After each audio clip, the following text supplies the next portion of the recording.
going to be doing a tarot reading to look into the quote-unquote disappearance of Lynette Hooker.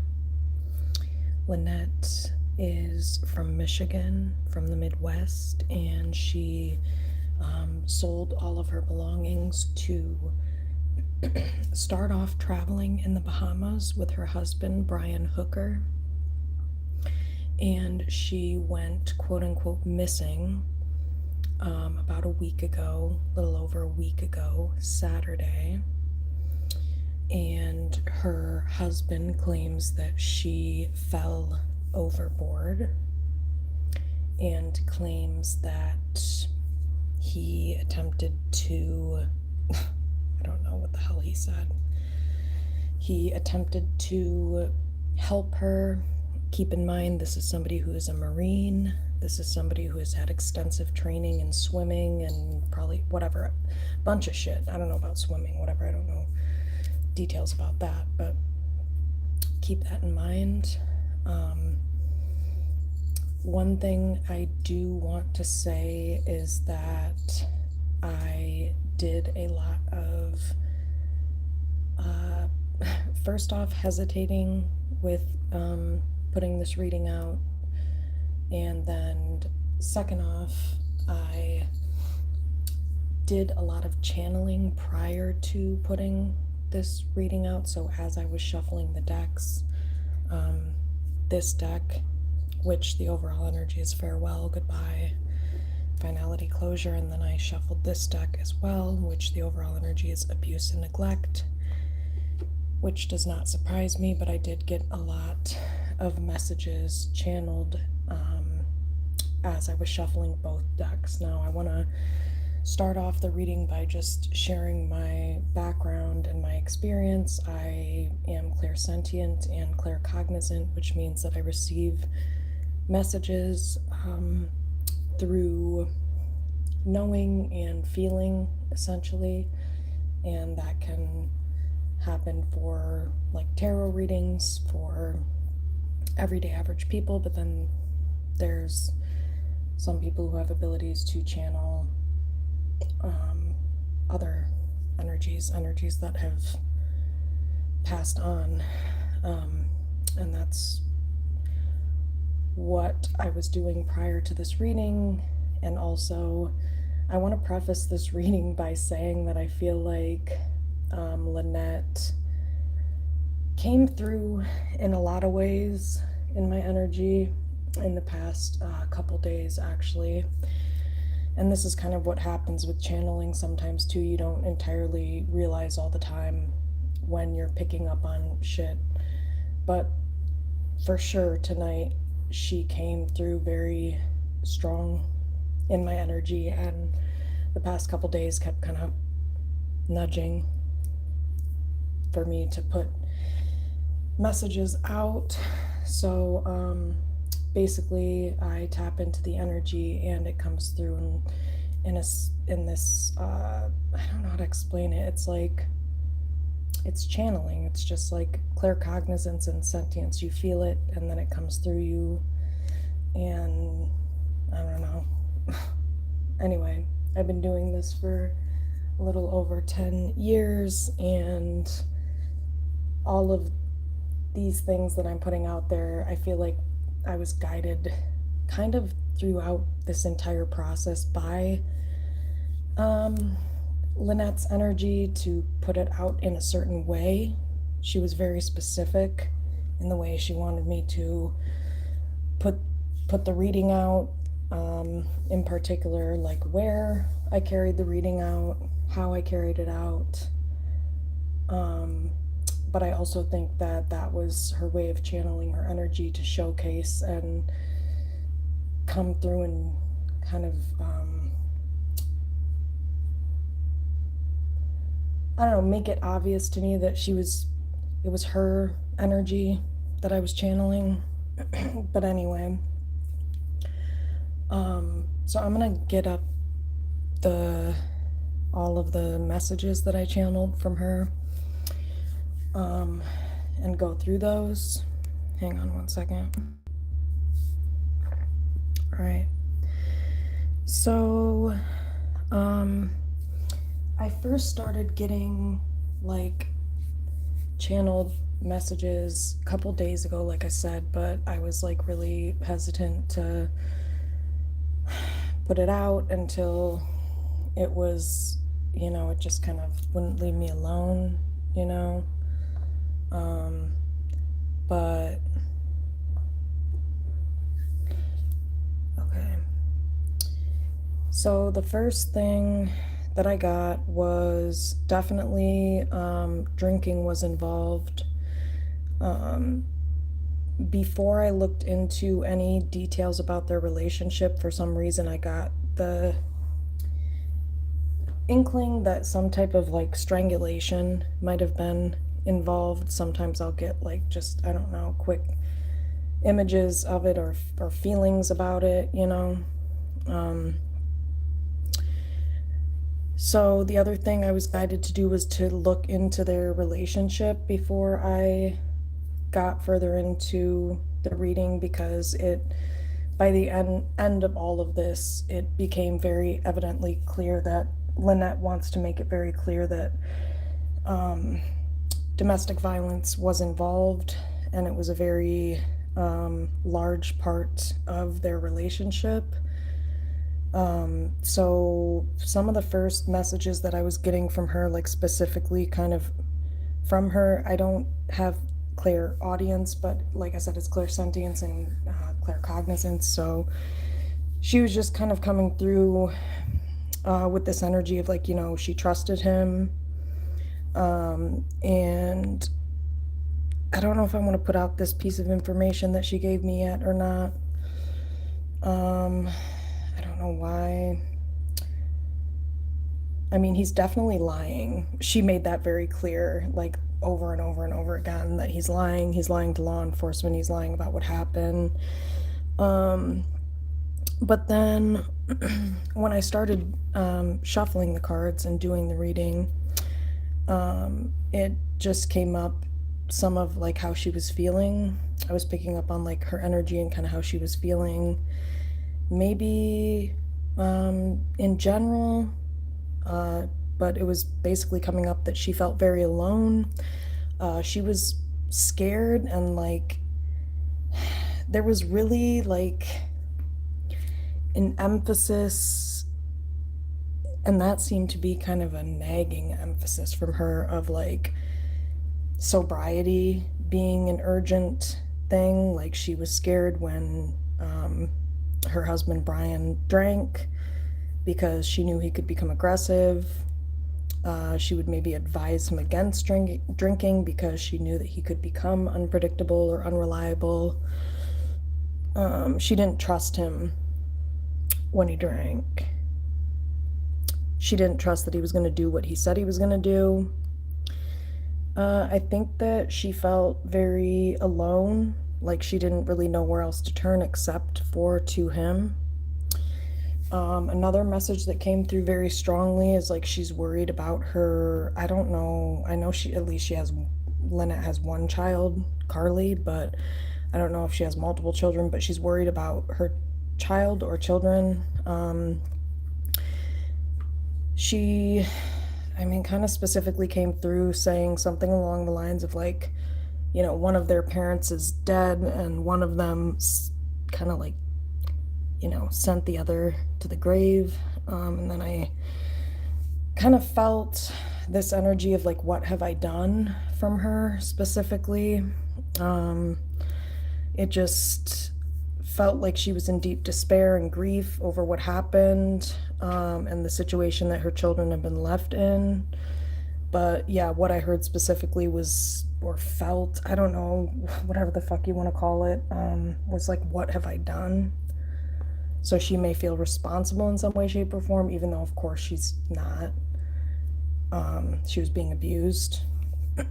One of the things that came through very strongly is that Lynette wants her family to know that everything that Brian is saying is lies. That came through very strongly.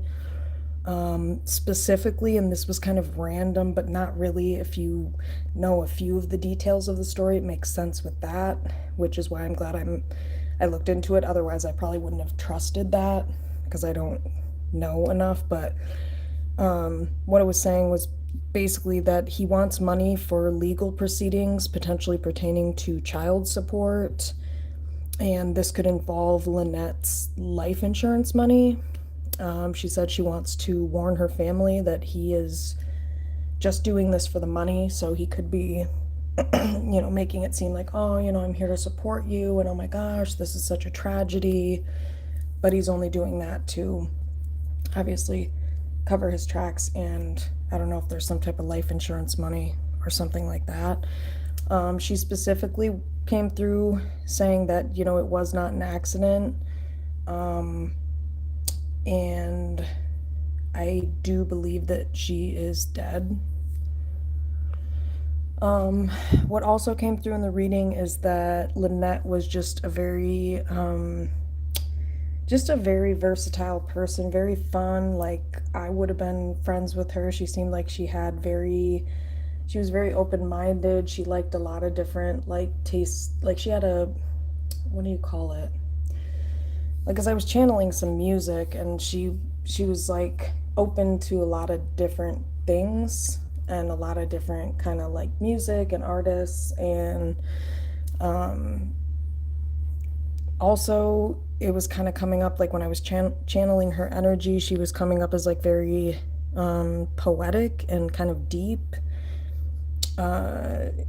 and wise, but it was also like in this energy of nostalgia, and she was very, I don't know, reminiscent of things.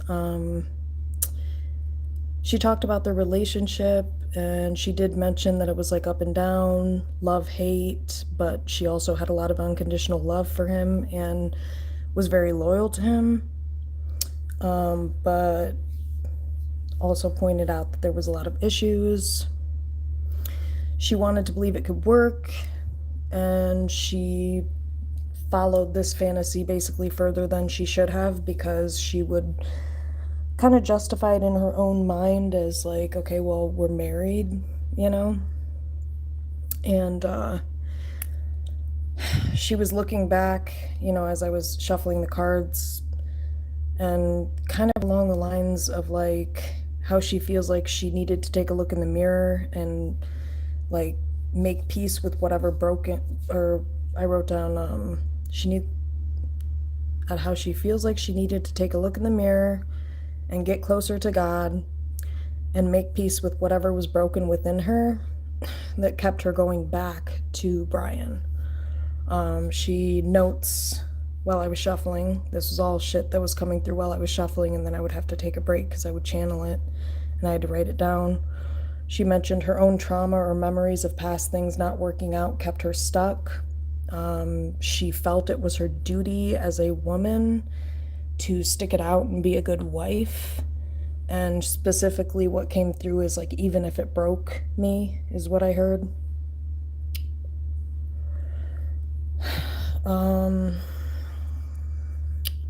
And she said that she paid the consequences of that. She mentioned her pride, and that she kind of like wishes she would have made peace with herself instead of allowing her ego and her pride to make her choice for her. There was just a lot of sorrow and grief for the choices that she made. She seemed to be very like apologetic, and she wishes she could have another chance and make a different choice. And then, I don't know, she was talking about their relationship a little bit, but it didn't seem like that was really at the forefront of what she was wanting to bring through. I mean, because who gives a fuck, probably. Like, she really just wants the other. Anyway, she says that She's warning people to not be afraid to set boundaries and to not allow the euphoria or adrenaline rush of an abusive relationship to reel you back in. She was saying basically something along the lines of like, don't wait until it's too late. Honor your own beauty and inner beauty and expect more for yourself. Look within yourself. And there can be serious consequences if you don't. She also mentioned don't use marriage as an excuse to stay or accept less than what you deserve. So that was kind of like the main things that came through. The overall energy is farewells, so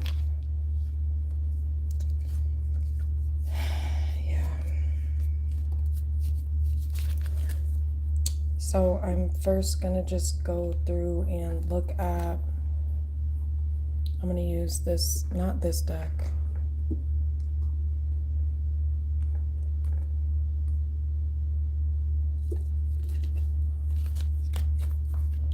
But this one. And, oh. Okay, well. Water. Alright, so the first thing I was just going to ask was, did Brian kill Lynette?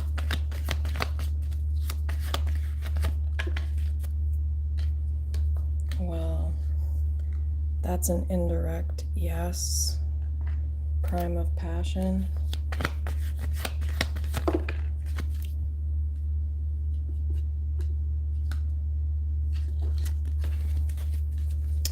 Did Brian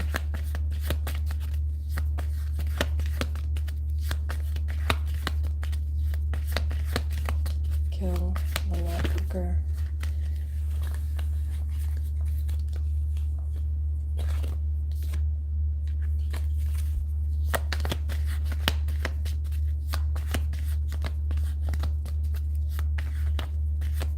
Did Brian Hooker kill Lynette?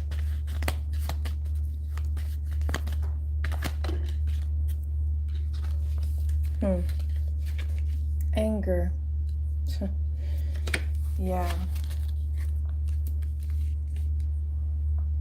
Maybe in reverse. So yeah, I mean,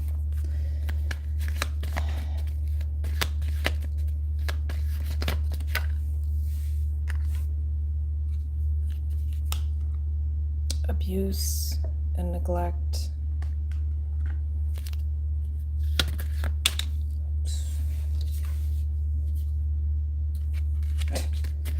Yeah, abuse and neglect. So yeah, he was abusing her. So in other words, I think that's our answer. But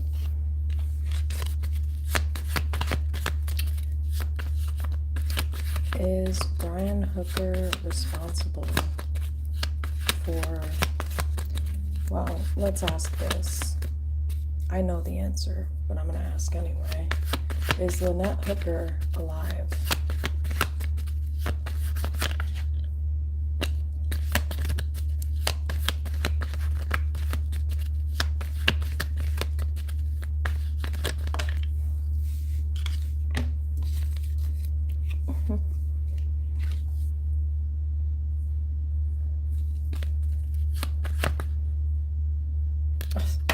Okay, so the card that popped up is murder, so no, she's not alive.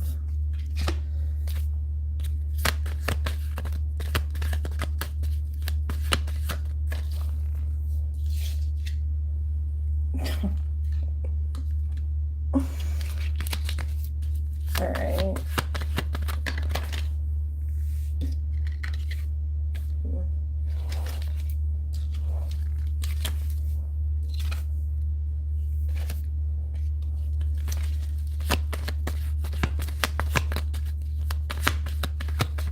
implies murder here. Well, I think that's her confirmation, honestly, but...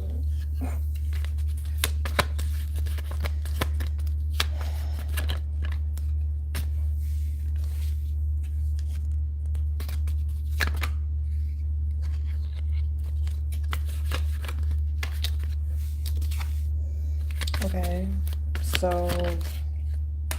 so she was murdered. I mean, that couldn't be any more clear.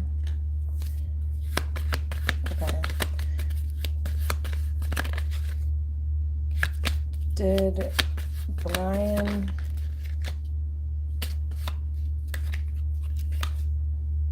water? Did Brian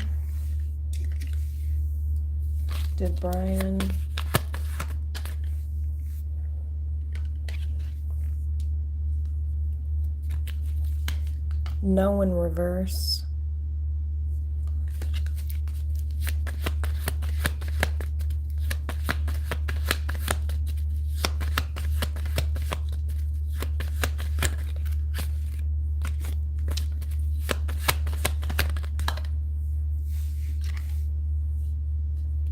Yeah, greed and life insurance just popped up. She was financially responsible for, I think, a lot of things. Tell me more about murder.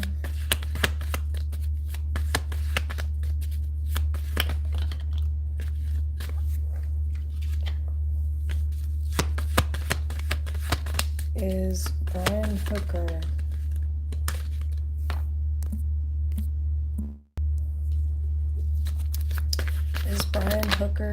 responsible for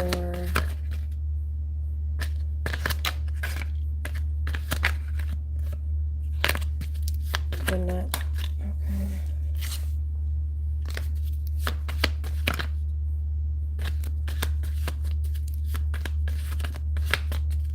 Is Brian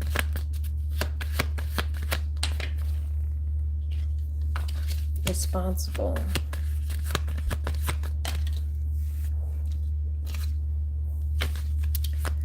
for Lynette's death?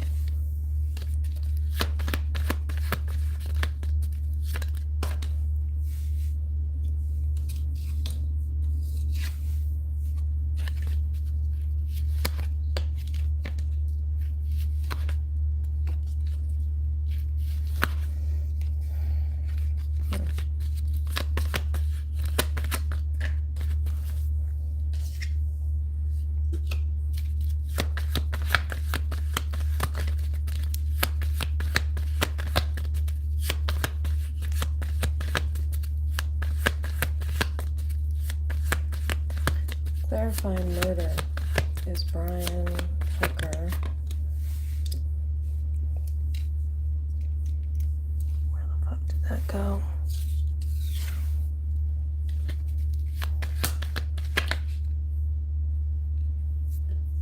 Power.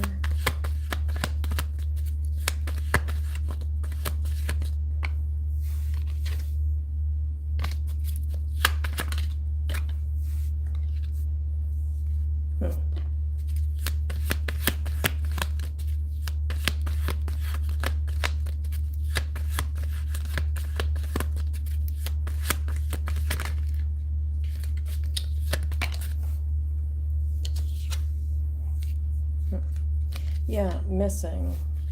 So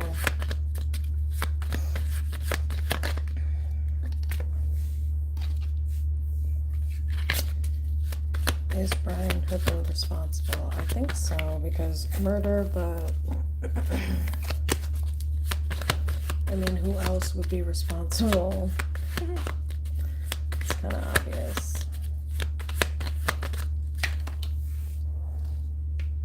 So, in other words, it was not an accident. She was murdered, and she was murdered by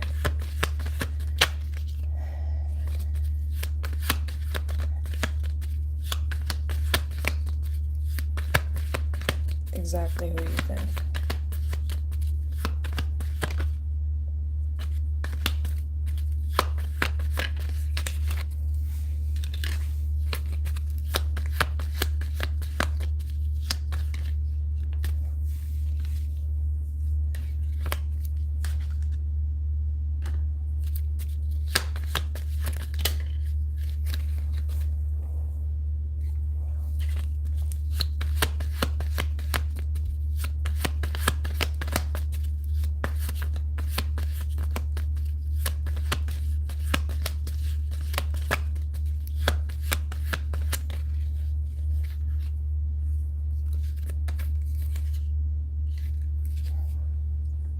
male, greed.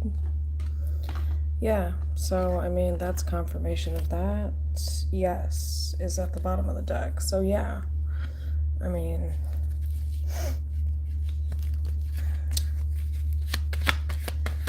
makes sense because she had all the money and they were married. So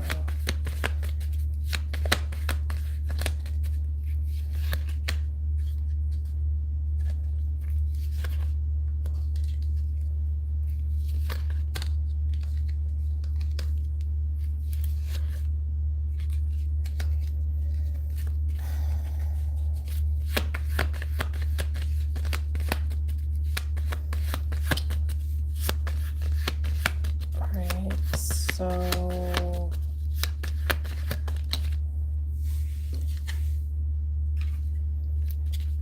I was just gonna say, so Brian Hooker killed Lynette. Yes. Oh shit. Oh my god.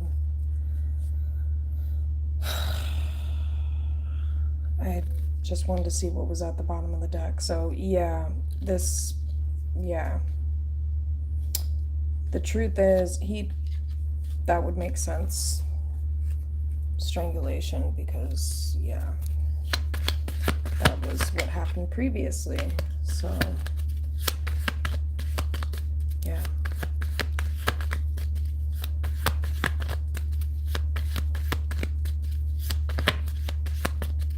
So why is, oh shit, I just was gonna say, why is yes here? Like, why confirmation? Why are you saying yes, he did this graveyard? Yeah, like, yes, he killed me. Like, he kind of pertaining to her previous statement of what she had said in the channeled messages. So, yeah.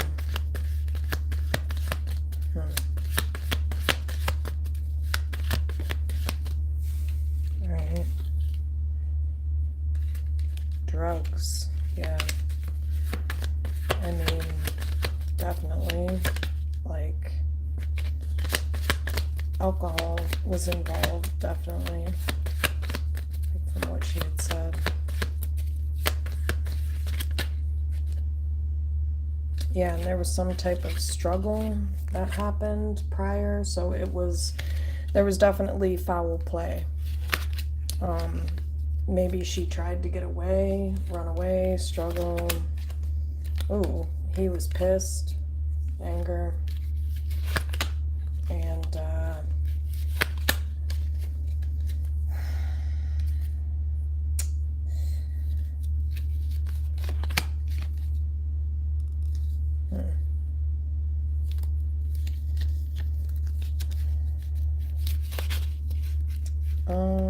let me see.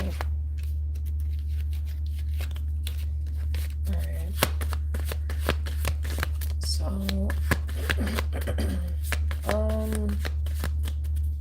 I think, so the only thing, is there anything else you can tell us about what happened to you?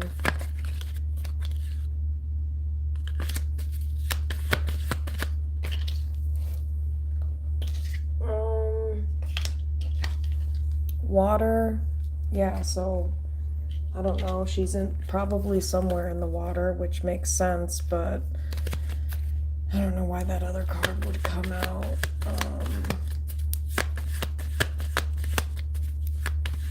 Water. Anything else we need to know?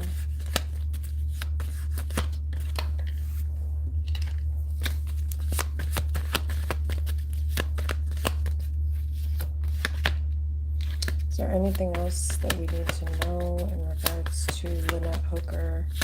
What happened to her?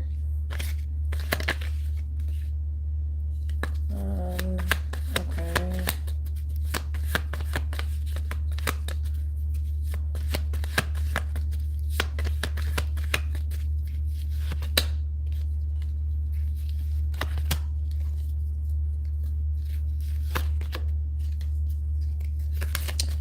Alright.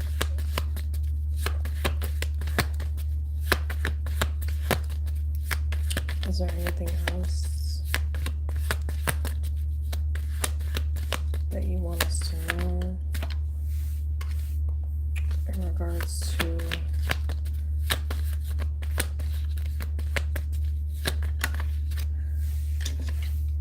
what happened?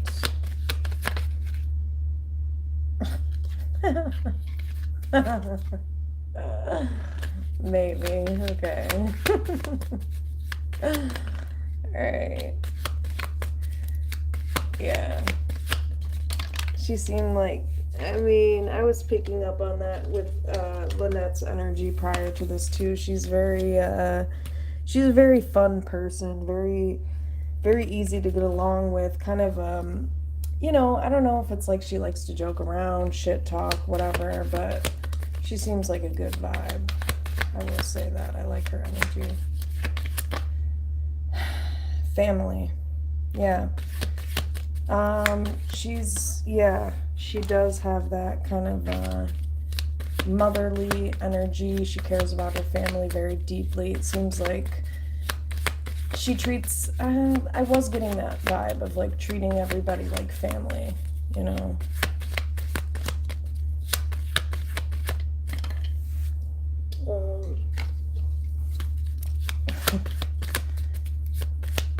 Okay.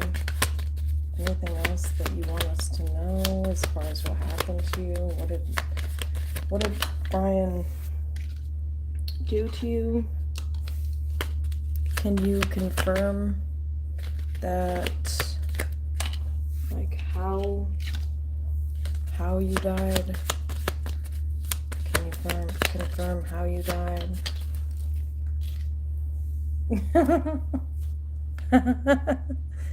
Oh, okay. All right. Okay. Missing pieces. Okay. Really? All right. Let's try again. Can you confirm how?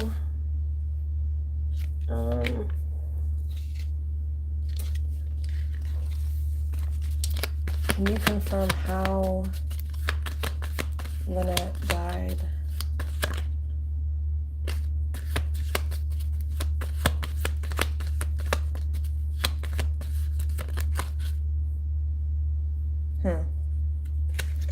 Life insurance just popped up, so clearly involving her life insurance. Maybe there was clearly some type of financial abuse going on where she thought she was in this together with this person. Couple reverse came out, but clearly this asshole was in it for himself. I mean, yeah. Yeah, I mean, caregiver. Yeah, I mean, she practically felt trapped in a sense, because she felt maybe obligated to him in some way, or dedicated in some way.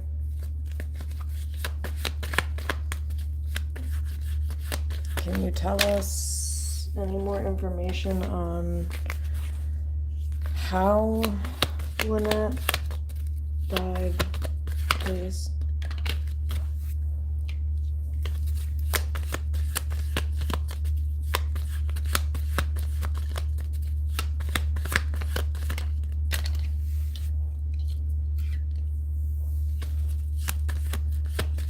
Do you have any further information on how Lynette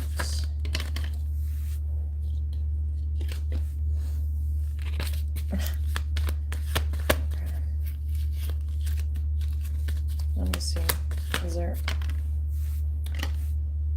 any further information that you have? Universe, guides, and angels. In regards to what happened to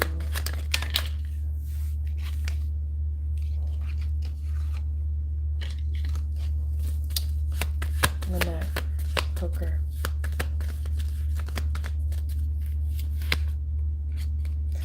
Well, It wasn't an accident, that's for damn sure.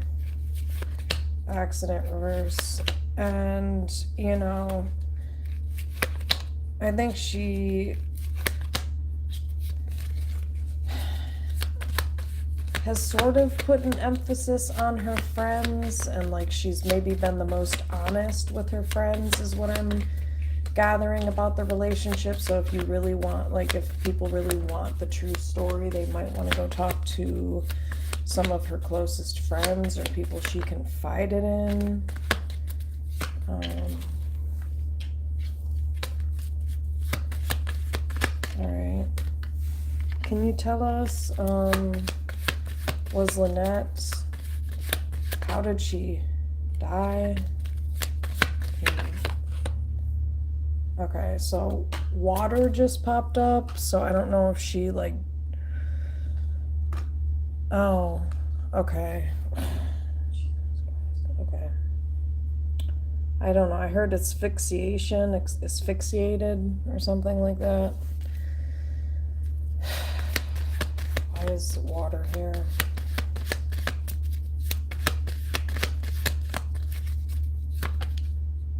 Yeah, she's not alive. Alive in reverse. Sorry.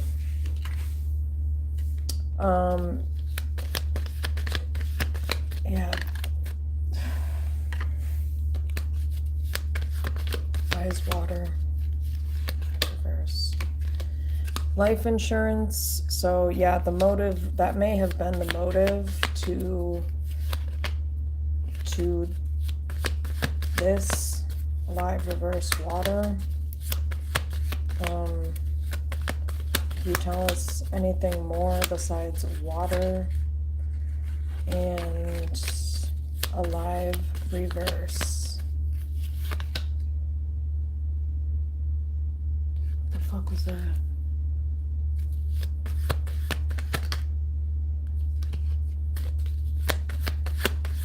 Why is... Alright. Really? Really, I don't know what to say about this, because I've never gotten so much defiance from, well, that's not true. Devon Hoover, his energy did the same thing. It was like, nah, don't put this out, bro. So, and I didn't, and then I was right about it. He was gay and he didn't want me to put it out. Anyway, sorry.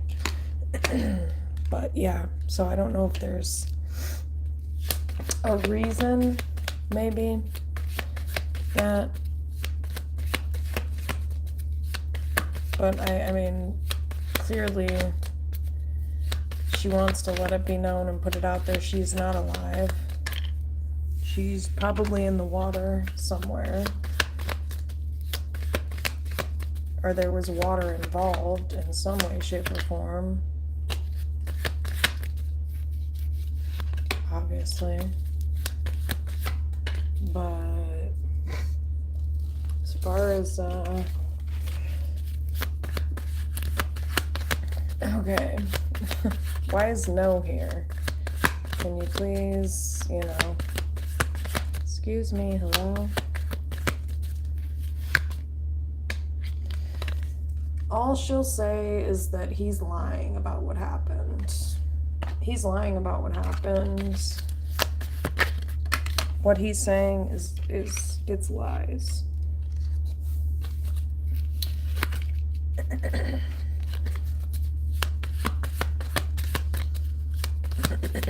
Why is alive reversed water?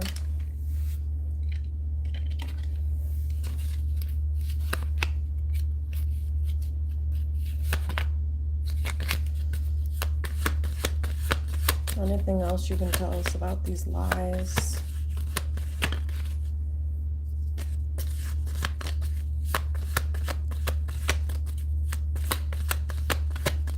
Anything else?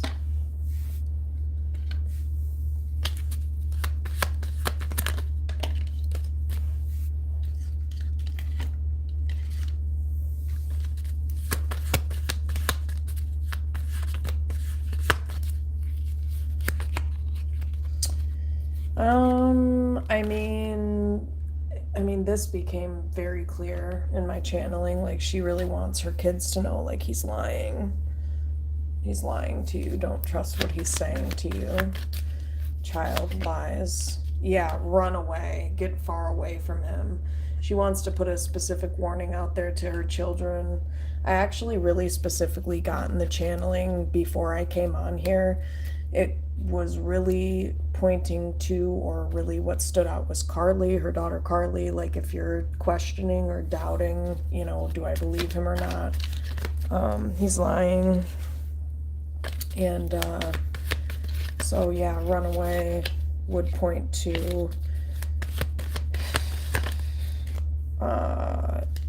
yeah, agreement. Okay, I don't know what that's about, but I think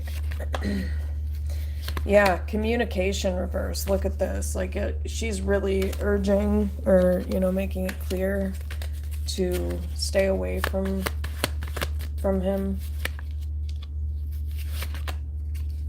Yeah, communication. Look at this. Cult.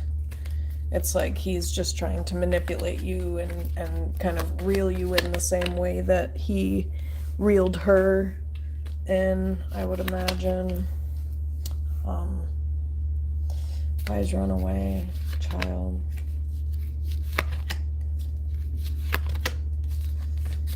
Wise runaway child. She's fearful for her children's safety, obviously. Or even for any type of communication to take place, because, well, I mean, somebody who's manipulative.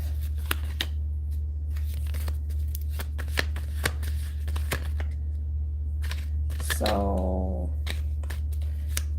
anything else that you want to tell us as far as what happened to you? Can you tell us more about this water? Can you tell us more about this water energy?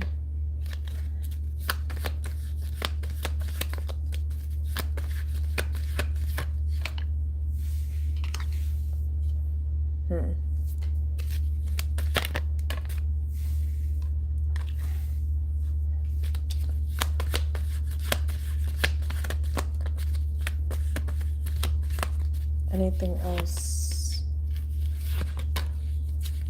about water? The water?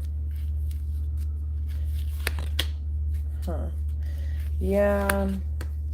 I mean, I think it's basically just saying, like, he's making it seem as if struggle reverse, like revenge, like there was no foul play, but I mean, there was. Yeah, natural causes. He's trying to make it seem like it just was an accident, basically.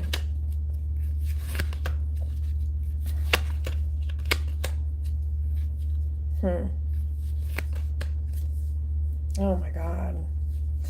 Yeah, and I mean, she's just like concerned because, like, there's no like proof or witness, and she feels like he is going to successfully, like,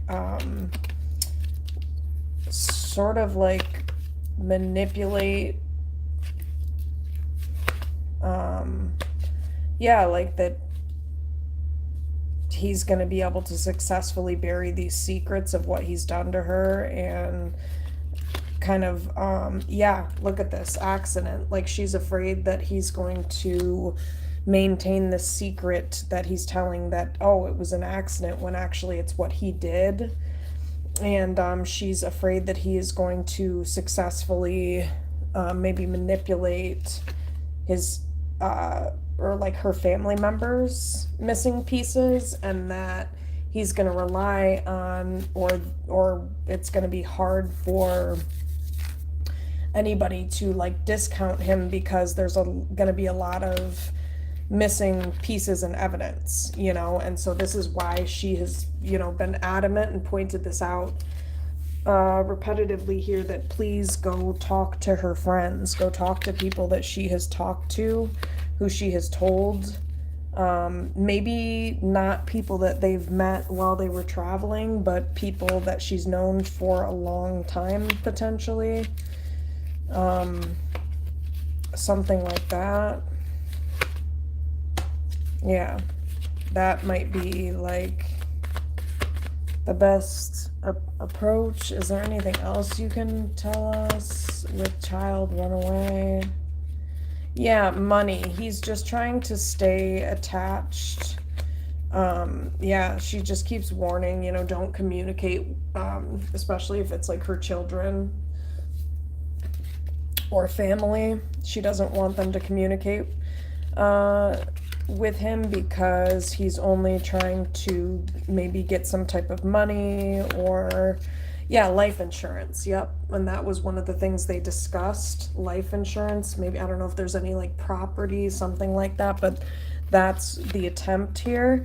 Couple. Yeah. And he's going to stage it as like, oh, we were a couple and,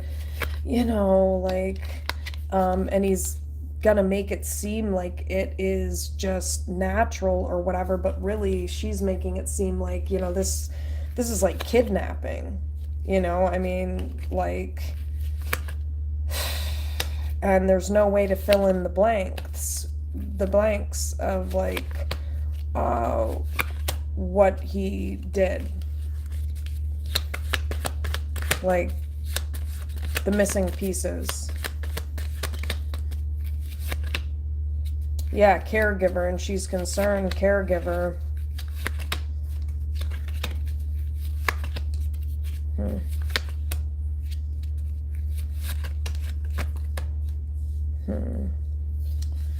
Yeah, okay. Anything else you can tell me about, like, water? Or, like, what happened to you, how you died? Or no? Lynette? There was a struggle. She's definitely saying that. Okay. Was there strangulation involved? I don't... Because that was something that happened previously in their relationship. That's why I'm asking.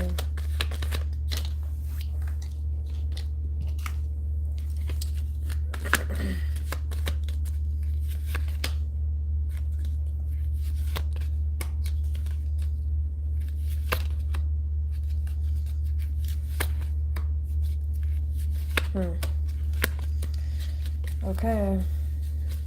I don't know. Anything else you want to say?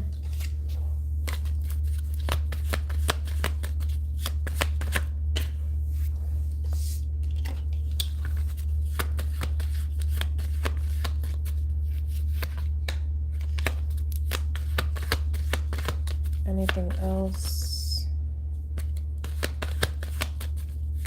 Any other messages from Lynette Hooker in regards to the situation and what happened to her? Yeah, there was definitely foul play, struggle.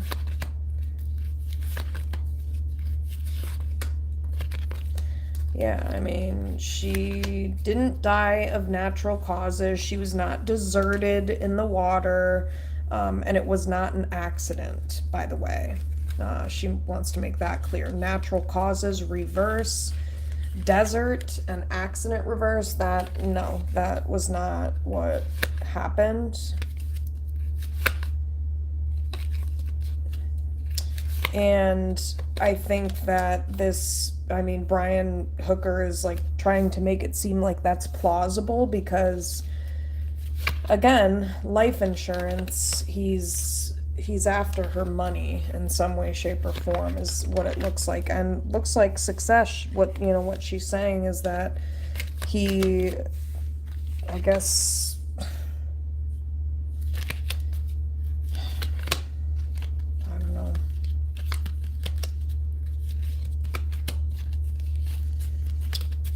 Anything else you can tell us about, like, what else do you want me to say? What else do you want me to convey, communicate?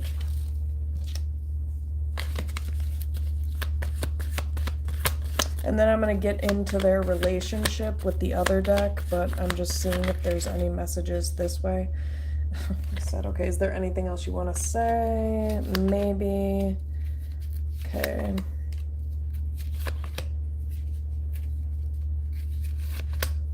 Anything else? Anything else with maybe?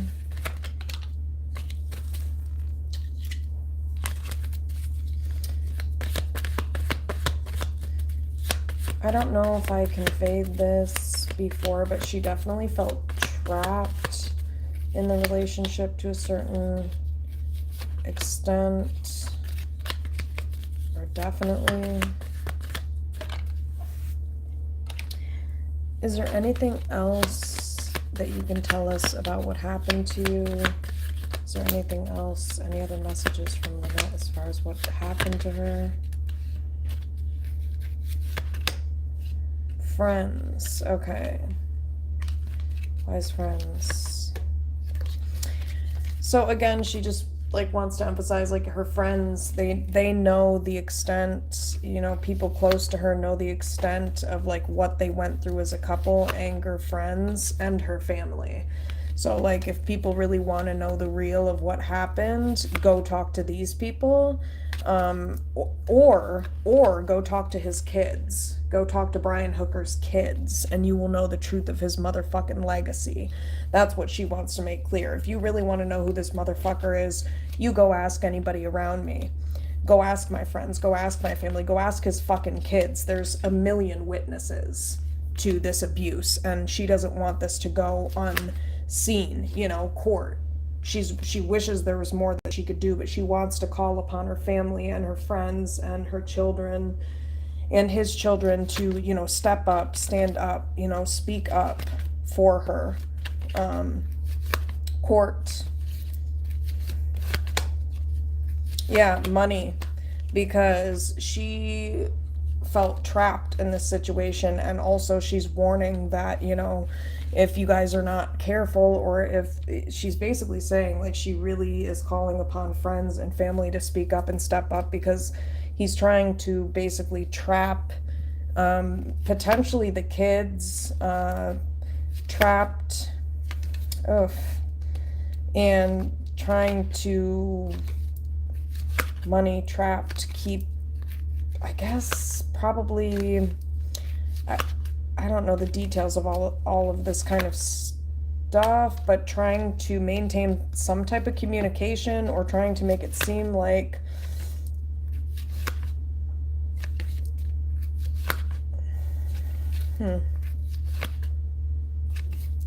trying to deflect away from what he did. And yeah, so I think she's just pointing out, like, as far as her friends and family, that they like to not doubt her. Don't doubt what she told you. You know the truth of what happened here based on what she told you. Female maybe came up. It was no accident. Come on now. You know her. You know, this is what she's saying, like, you know me, come on. How could that have possibly, how could that accidentally happen, what he's saying? Come on now. Accident, female, maybe, come on. Caregiver.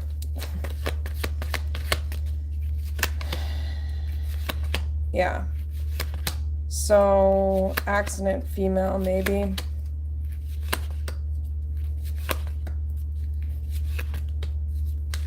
What about anything else? Any other messages you want to get across? Accident, female, maybe.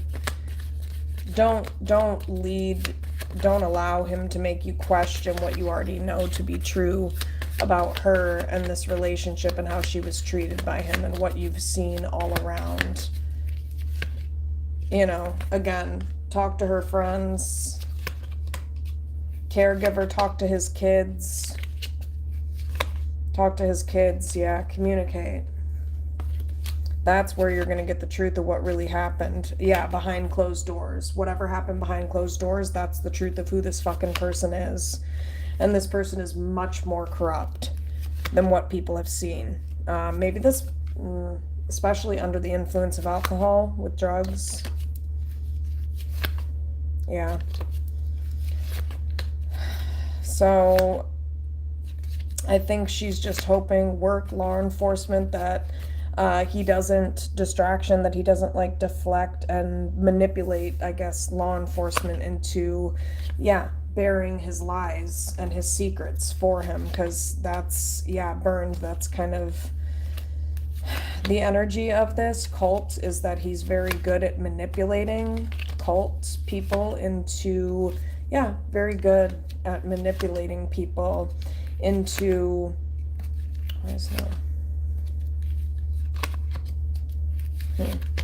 Yeah, into going, like, doing his bidding, especially because of his temper, anger. Okay, so I think that's confirmation with strangulation. Why is strangulation here?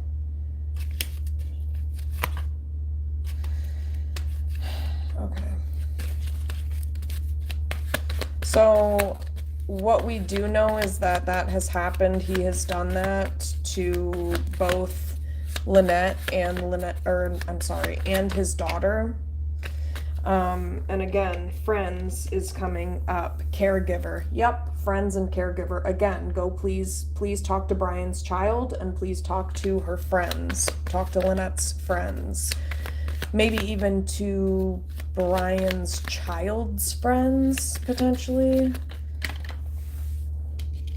His daughter. Why is strangulation here? Trapped.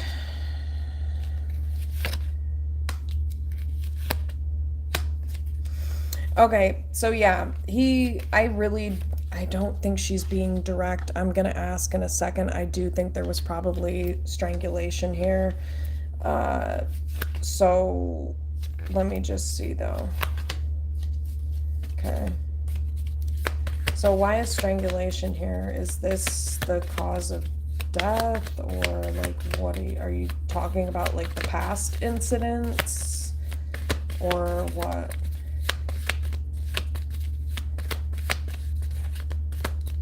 Why is caregiver? Okay, past incidents. So one of the things that, you know, she wants to bring up is that he has a history of abuse, not only towards her, but towards his child. He was actually taken to court, and there were people who witnessed the physical abuse against his daughter. He wants to point that out. She wants to point that out. And I think she also, that what's coming to mind is, like, I don't know if she wants me to touch upon like the statistics behind this, and just the reality that a lot of victims of abuse who have, well, I'm gonna look this up real quick, but I think, okay, so one of the things that Lynette wanted me to look into and touch upon is the statistics as far as, let me just pull it up real quick. So basically, research indicates that a history of non-fatal strangulation is one of the strongest predictors of future homicide in domestic violence cases. So Lynette was a victim of domestic violence, and she was previously strangled by Brian Hooker on multiple occasions. She also suffered other, I guess, I don't know if you would call that an abrasion. I'm not a fucking professional, but bruises and other forms of physical abuse at the hands of Brian Hooker. And so statistically speaking, there is a 750% increased risk. Victims who have experienced non-fatal strangulation by an intimate partner are 750% more likely to be murdered by that same partner in the future. So, wow. In terms of statistical odds, prior non-fatal strangulation is associated with over 7 times higher odds of a victim being killed by their abuser. My God. Studies have found that nearly 43 to 45% of domestic homicide victims and attempted homicide survivors had experienced at least one episode of non-fatal strangulation prior to the final assault. So she really has emphasized to me putting this information out even prior to coming on here, because I think like she really wants to make this very, very clear, because she was with Brian Hooker for 20 years, and I don't think she expected it to get to this point. But she was previously strangled by him, and so was his daughter. And so she's concerned about her children, his children. She's concerned about, you know, yeah. So it also says that experts from organizations like the Training Institute on Strangulation Prevention refer to strangulation as a practice homicide or a last warning shot, as it demonstrates a perpetrator's willingness to use lethal force. So it's extremely urgent that people understand that this was no accident, what happened to Lynette. And that's why, that's why this card is here, because she wishes, longing, emotional whirlwind, that she could be here, I think, to spread the word herself, but she can't be, and she's been sorry, no offense, Lynette, but kind of bugging the shit out of me the past few days to like get on here, and I'm like, the shit, it still fucks with me. So I'm like, but, and it's funny because I don't know, it's like weird that the way the energy is channeled, because there's a very motherly energy coming out about her. It's like, it kind of came out as like she wanted me to be prepared and like well fed, and like, I don't know how to explain the energy. Very motherly, nurturing, supportive, very in tune. And I think she just wants to get this out there, because this person is a lying piece of shit,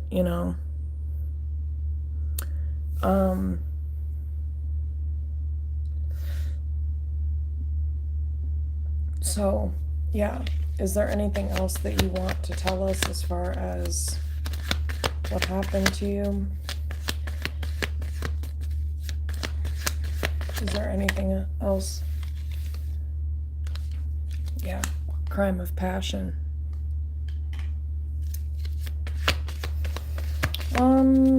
I think that she thought that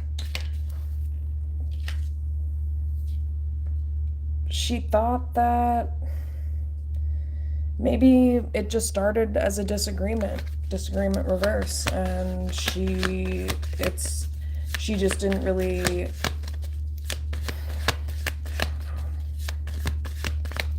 tell me more about this.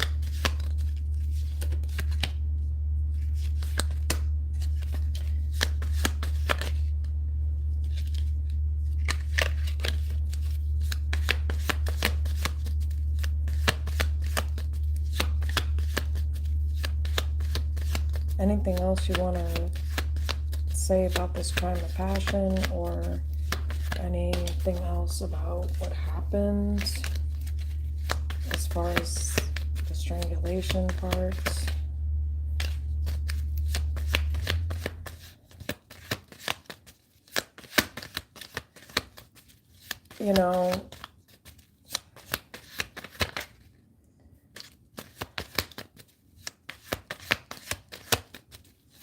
All right. Like, she couldn't see clearly while she was in it, she...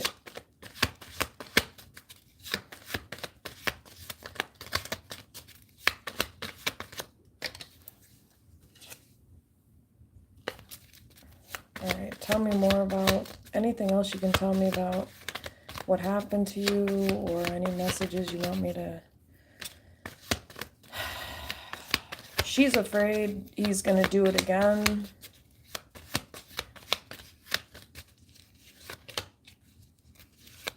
Especially with all of the ways that he's trying to hide what he did. Like, she's concerned because he's making people question what they know to have been true, especially people who have seen him very clearly showcase some of these criminal acts behind closed doors, like his kids and other people.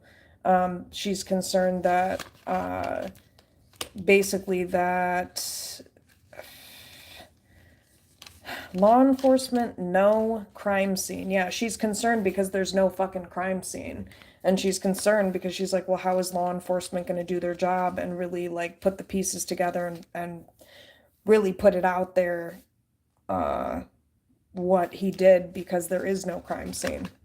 So she's like, how, I mean, and this is what a lot of abuse victims or victims of people perpetrating crimes against them deal with, is that, well, people are sneaky.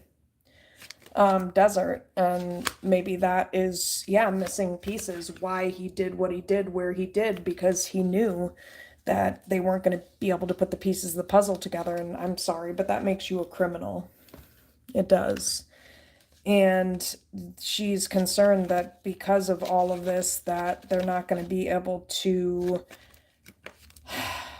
basically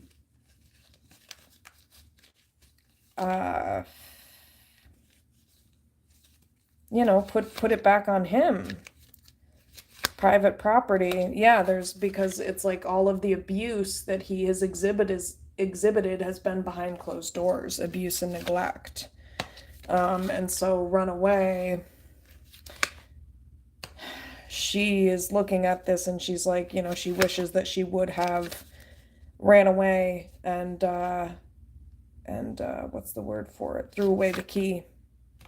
Because now we're in a situation where this fucking bastard accident is now claiming that this has been an accident, and now the only fucking witnesses who have to vouch for the fact that there's no fucking way that that's true is friends, the people closest to her, and his child. She wants to be very clear. Her friends and his child have the truth of who this man is. Child, friends. And also, she wants people to speak on all of the shit that she told them about them as a couple. The abuse that she, all of the things that she told people, you know, just burn that out of your mind, or don't think about that again, or don't repeat that. She wants people to speak up, because life insurance, like, again, there's something here pertaining to, she felt trapped in the situation, and he was doing something pertaining to her life insurance. And if it weren't for that, she would still be alive. Yeah. So she is trying to clean up the pieces the best that she can at this point, but she doesn't know what to do, because distraction, like, he is very convincing and he's very good at deflecting and distracting away from the reality of what's actually happening. This is somebody who could be, yeah, legal proceedings. Yeah, this is somebody who is thus far seeming to have more power in this situation with law enforcement than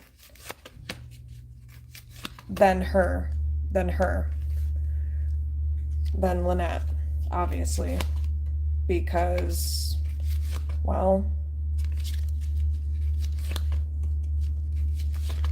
yeah, so, yeah, because she's not here to share her reality, her truth of what happened to her, but I am, so Anything else you want to tell us about what happened?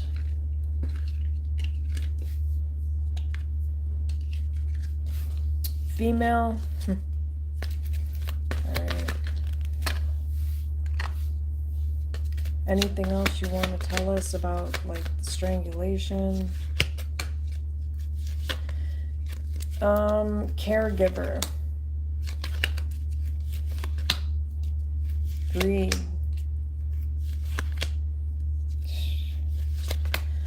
She is really concerned. She just keeps going back to, like, she's concerned about her kids. She's really concerned about her children. She's concerned about his child. She's concerned about her children. She's concerned that female reverse, like, there's not going to be, she's concerned about the lack of a female role model, caregiver who's going to take care of her kids. She's concerned anger male because Brian has a temper, and she's concerned about, you know, what's going to happen to her children. Yeah. She's also concerned strangulation because, again, he has lashed out before, and he's abusive, abuse and neglect. So she's concerned about what's going to happen, strangulation.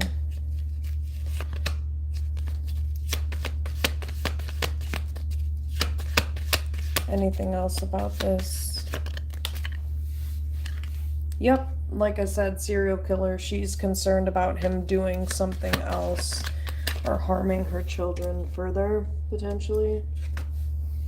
And communication, so she just really wants to get that across, like, communication, money. The only reason that he might be talking to the kids, like, be careful, because he could be very manipulative, blackmail, money.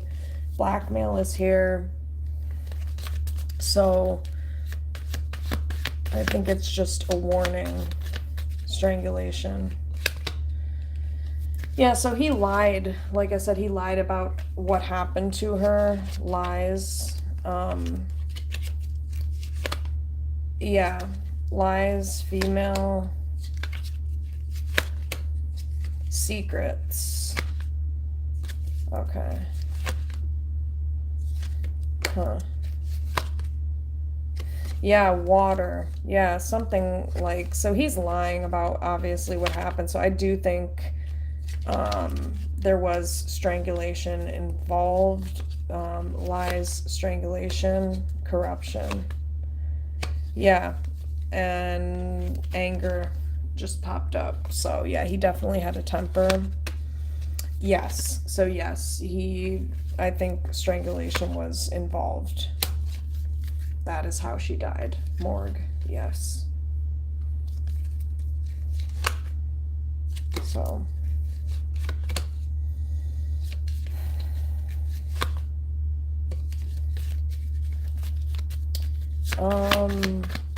Is there anything else you want to say with this deck? Is there anything else that you want to say?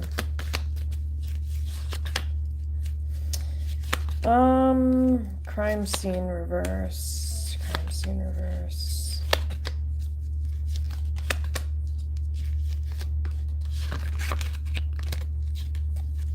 Alright. Anything else that you want to say? I mean, I was going to ask where your body is, but you kind of already answered that question. Is it in the water, like how you said earlier, basically? Huh. Power just popped up.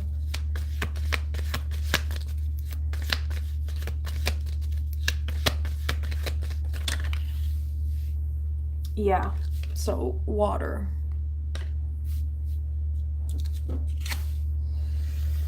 Yeah, so that's where she is. Yeah, she is not alive.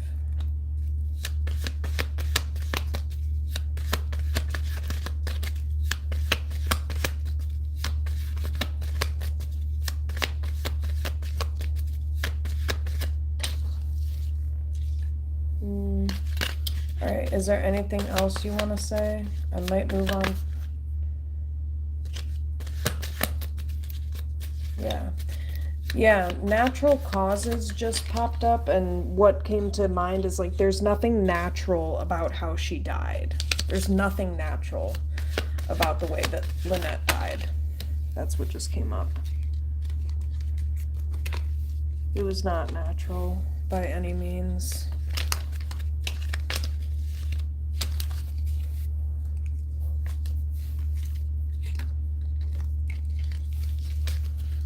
Alright, is there anything else that you want to say?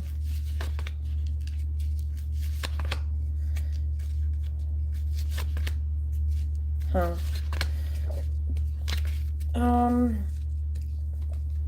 Yeah, I mean, just that she's not alive, morgue, and drugs reverse couple,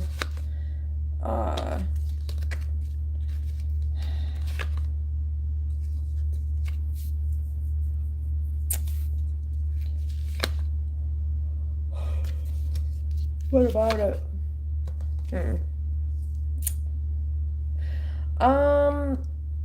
I don't know if they might have gotten into some type of argument, because she was kind of emphasizing that in the channeling, that like they might have gotten into some type of disagreement or argument around drinking. She may have like pointed something out, like he needs to chill out with it, because it like that's something that I think she had said to him a lot prior, and I think this was what might have provoked his anger. Drugs reverse anger, male, female. Where's drugs reverse? So yeah, that's, ooh, yeah, that might be when he got really enraged. Yeah. And it's because I mean, with abusive people, if they feel like you're questioning their authority, or power, they will, well,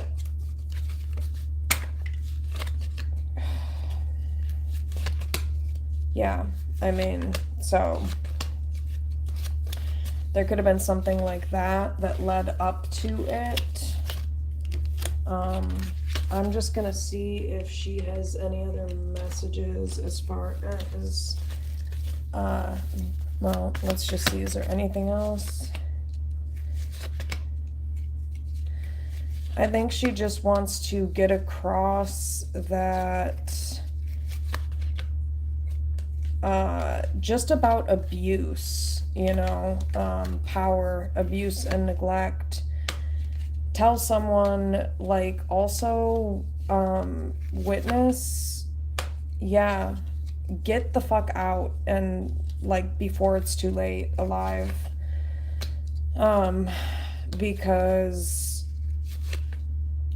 corruption, abuse, and neglect, yeah, there was a lot of abuse, and water, anger, yeah, and there was, I mean, she's just kind of recounting, like, she ended up dead, like, because of this situation, because she stayed in a situation where this person, she maybe could have gotten out alive had she gone to someone, witness, and told, had she gotten out of the situation, or found a way to get out of the situation. But now, she's in the situation that she's in, and now she's quote unquote missing, but she's not here, she's dead. She was strangled to death.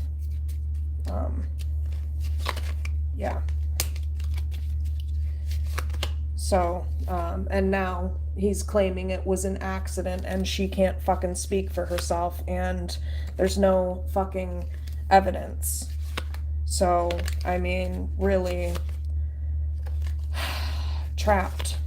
I think she is basically just pointing to the fact that she got distracted by what she thought was, I think, living the good life, because they were living a very, chill lifestyle off of the money that she had made, and child, and, she, basically, just pointing to the fact that she got distracted by what she thought was, I think, living the good life, because they were living a very, chill lifestyle off of the money that she had made, and child, and, she, basically, just pointing to the fact that she got distracted by what she thought was, I think, living the good life, because they were living a very, chill lifestyle off of the money that she had made, and child, But I think she's looking at this like child private property. Like, what about this?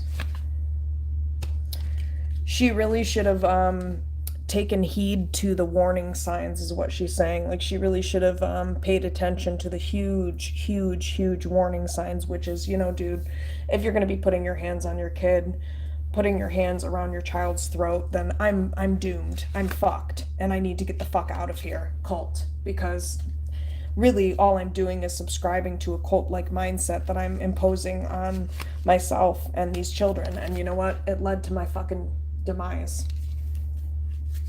That is what she's saying. Money. And she is looking at it like, you know, he wanted her for her money. And you know what? He succeeded. And she just wants to put it out there that she wishes that she would have basically believed what she saw when she first saw it, like when she saw him putting his hands on his child. You know, I mean, and it's not a shaming thing. She's wanting to put this information out there so other people will think this through. Like, if this person is this fucked up that they're going to put their hands on their own child, who's to say they wouldn't do that or worse to me? You know what I mean? And that's what she's wanting to get out there, is that, you know, this person's a fucking liar. Once a liar, always a fucking liar. And if somebody's gonna lie, you know, and bury that deep seated of secrets, you know, about abuse and foul play that they have inflicted against their own child, this is somebody who has serious issues. She also points to there was like other huge red flags, like she should have ran away. It's kind of how she's looking at this. Like, this is somebody who had like alcohol, like issues with alcohol and something like that. And yet she continued to like agree to be a part of this, and she should have said no. She should have said no. And family, she wishes that she would have listened to her family,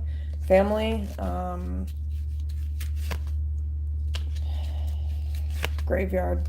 And because she didn't, I guess, you know, and I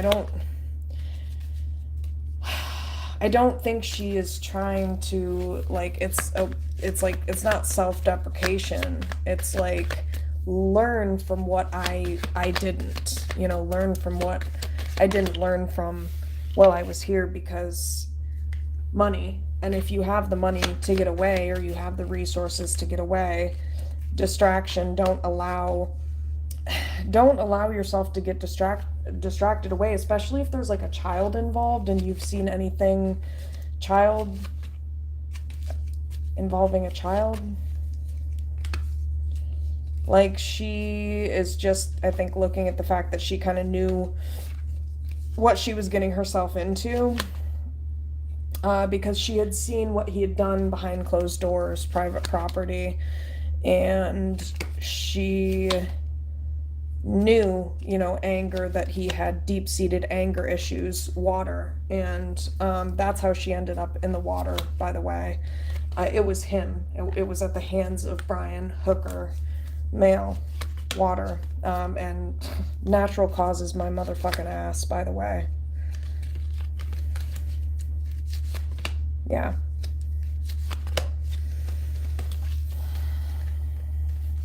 Anything else that you want to say or not?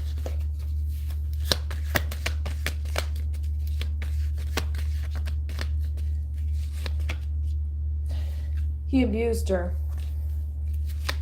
He's abusive, he's corrupted, he was jealous, potentially, maybe, I mean, which would make sense, because one of the things that I wanted to say is that, like, so Lynette was a content creator, and so she was very, like, specific, like, her energy was very specific of how she wanted me to do the reading and where she wanted me to do it. I was gonna do it in the other location over there, and I just felt this urge, like, no, like, move your stuff, like, it has to look this way, and it has to present in this way, and I mean, it makes sense if you look at her content. She's very, very meticulous, she's very on point, she's very creative, and she's very good at what she did, But what am I trying to say? But this may have made what's his face jealous, potentially. What's his bitch ass face, Brian? That may have made him jealous. I mean, because you could tell, I mean, she was kind of in charge of their channel. He was probably Jow. Morgue. Okay. Yeah. So, I mean, struggle. There was foul play. Again, she keeps referencing her friends. Like, they will confirm this. Talk to her friends. She just keeps saying that. Talk to her friends. Yeah. Maybe, yeah, her family. She points to her family and her friends. Power, yeah. Power, strangulation. Yeah, revenge. So she's also pointing to, like, he's going to maybe, I don't know if this was some type of oh, I see. Okay. You can take this for whatever. But there could have been some type of argument or some type of struggle between her and him, and it could have had something to do, because there was some type of like legal proceedings that he was dealing with in regards to his kids, and so I don't know if he like really needed money, legal proceedings, revenge, and there could have been something involving that, something like that. And then that's when he claimed, yeah, that's when he concocted this whole thing of, it being an accident, so that, I don't know, maybe in his delusional mind, he thought that he could get some type of money, or if he, sounds terrible. If he got rid of Lynette, like, maybe he could manipulate, I don't know how he could, again, criminals are delusional, so there could have been something like that going on. All right. So, is there any last messages or words that you want to bring to this reading? Lynette, universe, any... Yeah, he did it. It was a masculine energy that did it. I think she just wants to make it very clear. Epiphany, reverse. Okay. She wants to, like, make it very clear that, like, she may have thought that he had some type of unconditional love for her.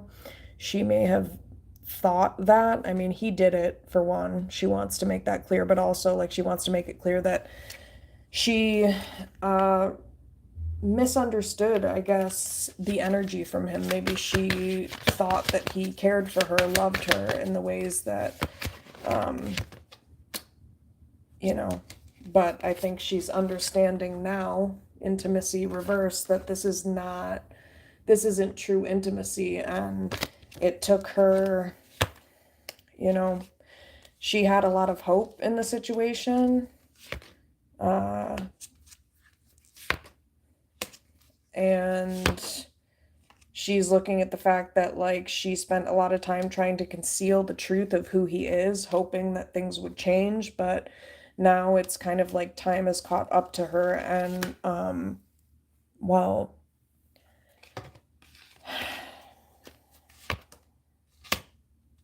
one day never came. And I think that's what she wants to get across, is that one day never came for her. And to get out, to get out if you are being abused, if you're in an abusive situation, one day it's not going to come. And the only way to get to that day that you're thinking is going to come for you is to recognize your own inner beauty, your own worth.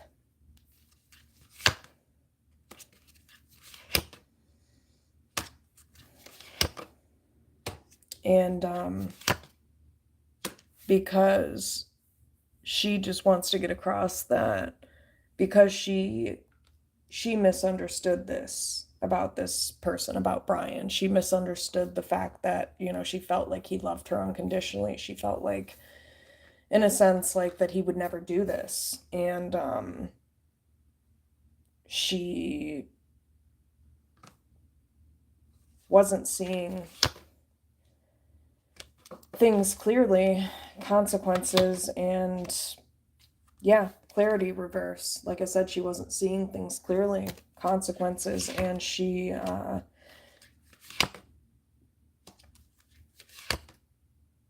paid the price.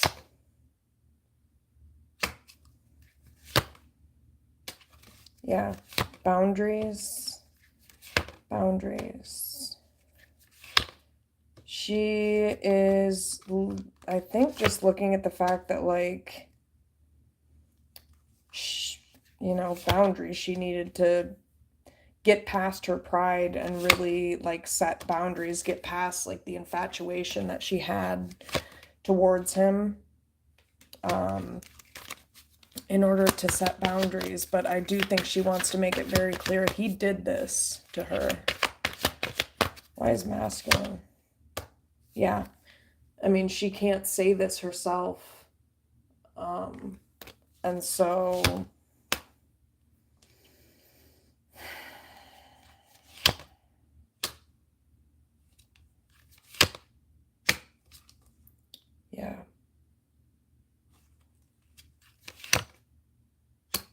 yeah, I think there's an energy of wishing that she could turn back the hands of time, the things that she never really said or could say. I think she's very, apology came up here, fantasy.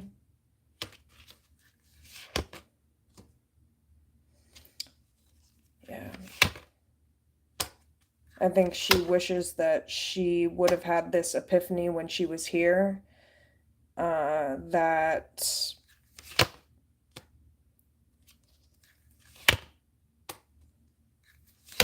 vows reverse. I think she vows reverse. I think she wishes that she would have left him. Loyalty reverse, vows reverse. Clashing. Chemistry, yeah. But there was a hot and cold push and pull energy between her and him, and she confused that for depth.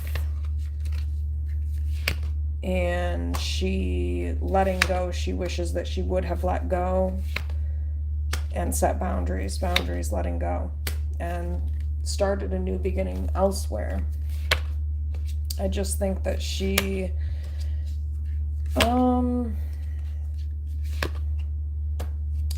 despair. I think her soul, her spirit is in a lot of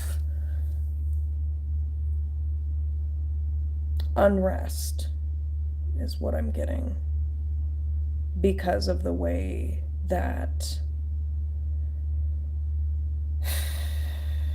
she left this earth. And just the fact that she didn't listen, receptive reverse, she didn't listen when people told her to walk away. She didn't listen when people said, get the fuck away, take care of yourself, nourish. And confessions, think she's just admitting that like she couldn't see clearly. Clarity reverse. And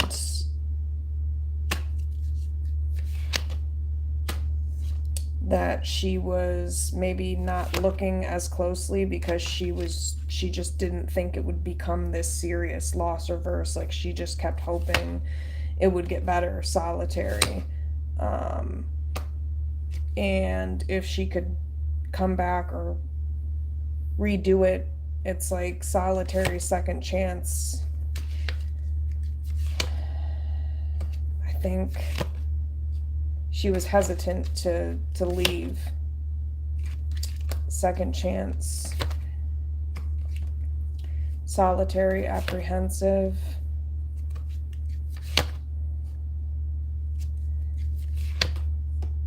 Yeah. Yeah.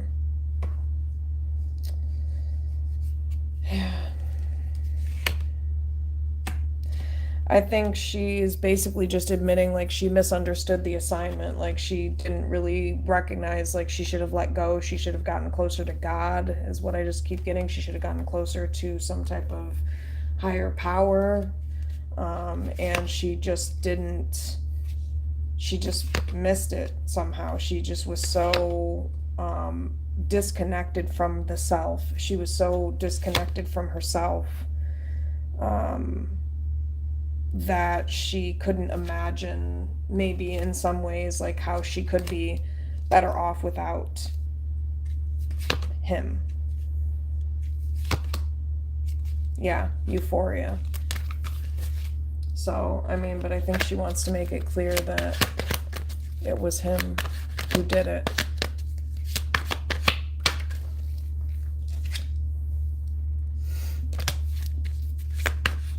Is there anything else? Are there any other messages?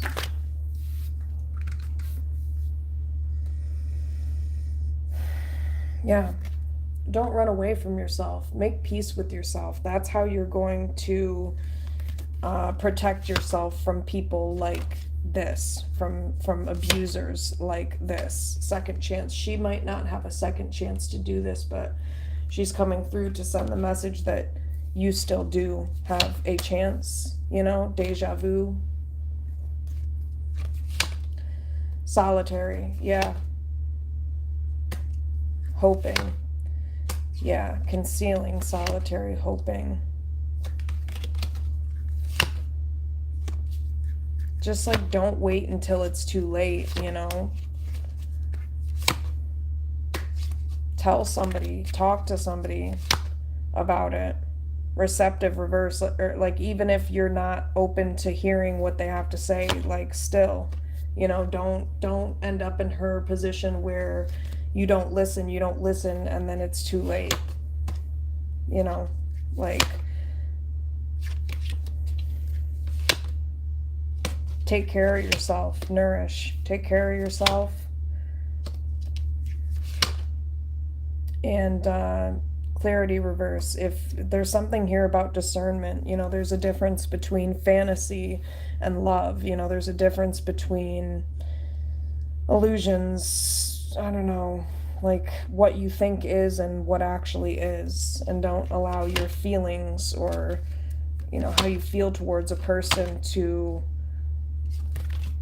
lead you to ignore the despair that they cause within your life. It's never too late to start over. It's never too late to move forward, to move on. It's never too late to set boundaries.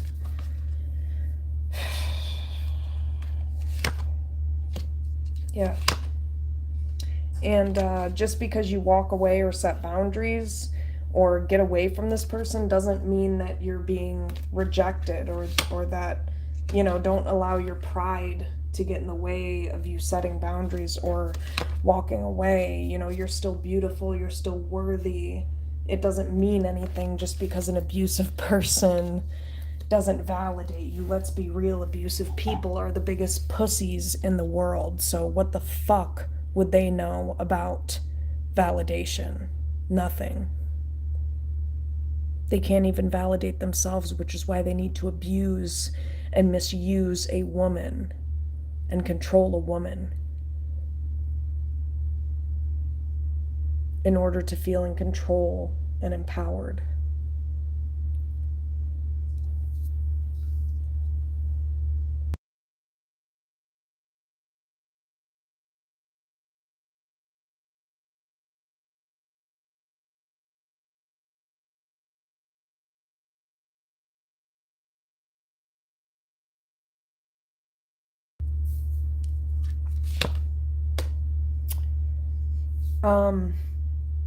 Don't mistake an abuser's repetitive cycle or pattern of interest or hot and cold as unconditional love.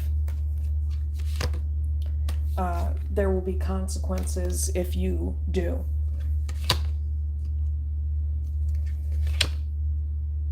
Yeah, because there's times that, abusive people will make you feel like, you're the only person that they want, and they might not say it and they might be treating you a certain type of way, but no. Letting go. Depth, elusive. Yeah.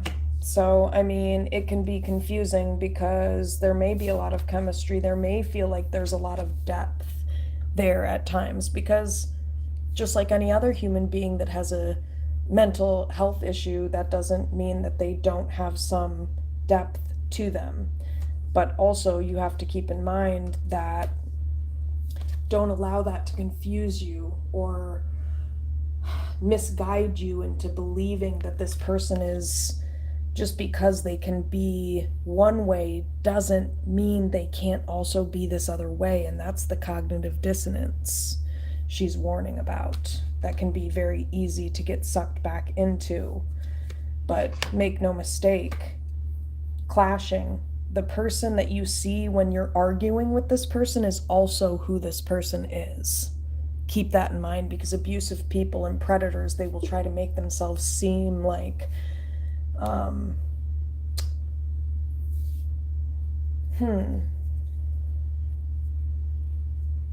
yeah, separate from the sum of their parts or something like that, the whole or sum of their parts. But it's like, no, it's like that's what trips people up.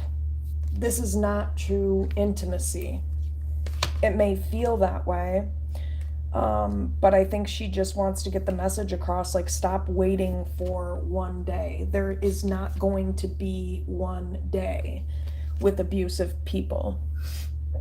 That's not how it works. It's how you think it works because of the psychology behind the intermittent reinforcement, which then confuses you into thinking that there's some type of depth here, because you're constantly on an emotional roller coaster of up and down with this person. There is no one day.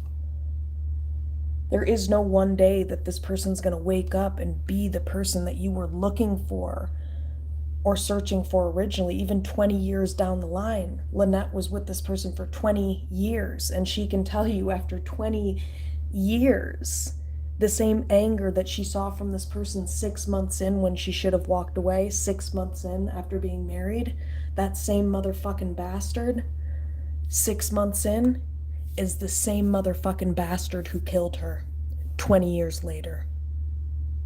Period. He did it. Brian did it.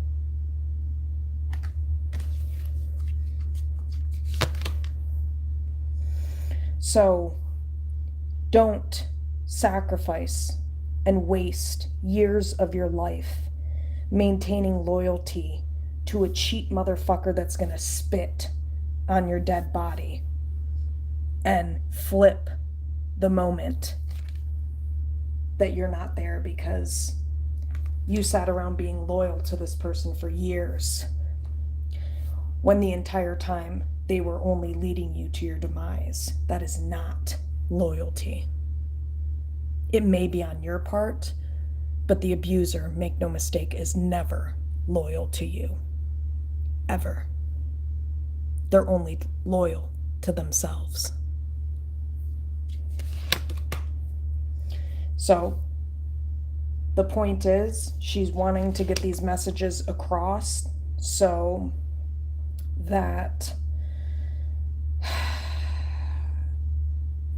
people can understand that it doesn't matter, you know, you can be in a long-term connection with somebody and think, you know, vows reversed. Oh man, this person would never do me like that. They would never do me to that degree.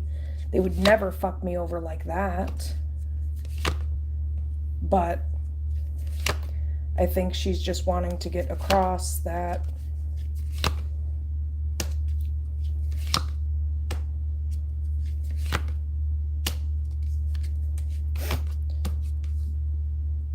I think she's just wanting to get across that she bought into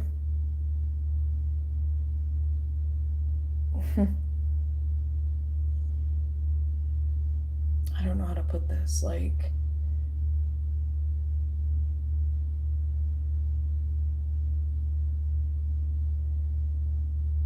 it's like words, you know? She like bought into shallow lies and words, like what was told to her that she believed was true, but it was just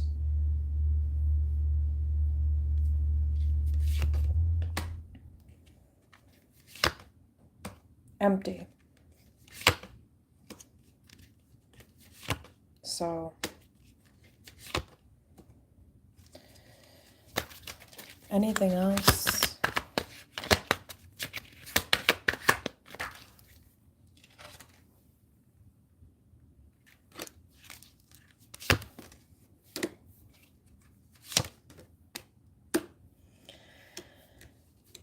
Only you, beginning.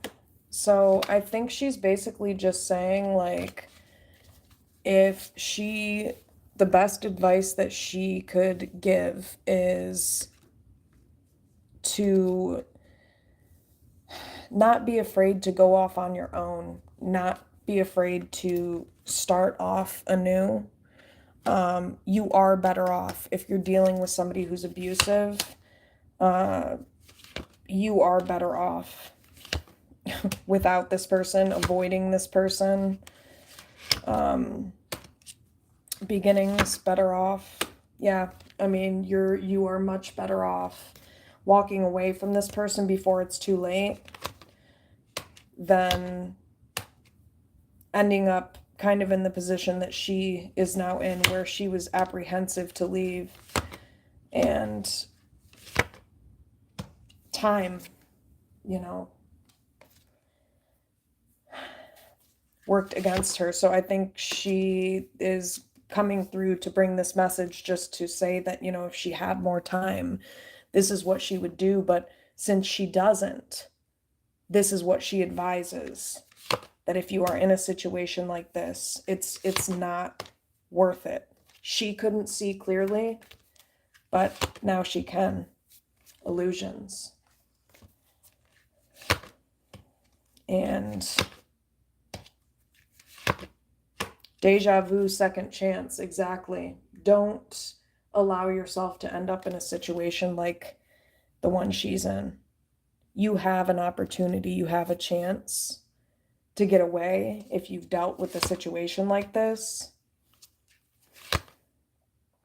and make peace with yourself still.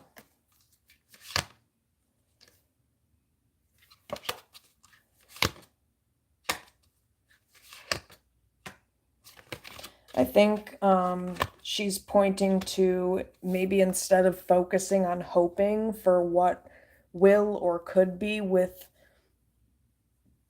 an abusive person, she wishes that what she would have focused on, or what she would advise to focus on, is forgiving yourself. Forgiving yourself and making peace with yourself. Forgiving yourself for allowing maybe yourself to buy into this kind of fantasy with this person.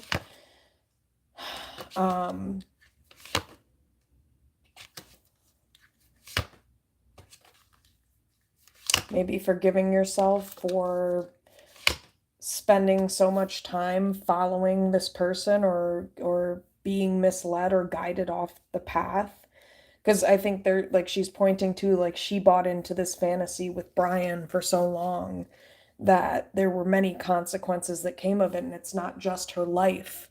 Obviously, her life was the ultimate consequence of staying in an abusive relationship, but the bigger aspects that she wants survivors to understand is like it was all of the shit that led up to it that really got her stuck, chasing the idea of the fantasy of what she hoped this relationship could be, and not maybe taking the time, again, getting stuck in this fantasy of hoping. She could also be pointing to the fact that she felt very isolated, even though she had family there. It could be partially like she kind of isolated herself from family here, because she believed so much in this fucked up ass relationship. And so I think she's just coming through to say that, she really wishes for other people that they can consider this, that, while you're wrapped up in this, the fantasy, the chase of what you're hoping for this to be, you need to understand that, yeah, it's one thing to chase true love, to chase unconditional love, to chase somebody who's a soulmate, mutual, like deep, actual love. But don't mistake abuse for unconditional love. That's what she's coming through to say. Don't mistake it. Yeah, don't be confused like I was. I was confused. I'm no longer confused about this. She's saying, she's coming through to say it's very, very fucking clear to me now, obviously. Very clear. She sees her beauty very, very clearly. And this is, sorry, Lynette wanting to come through to basically make it very clear she wishes that she had somebody to tell her the same shit, like, but she was too, maybe she did, she had some people that told her this, but it's like there was just this part of her that just longed to be maybe validated in some way, shape, or form, or there was some aspect of her that really felt validated by Brian.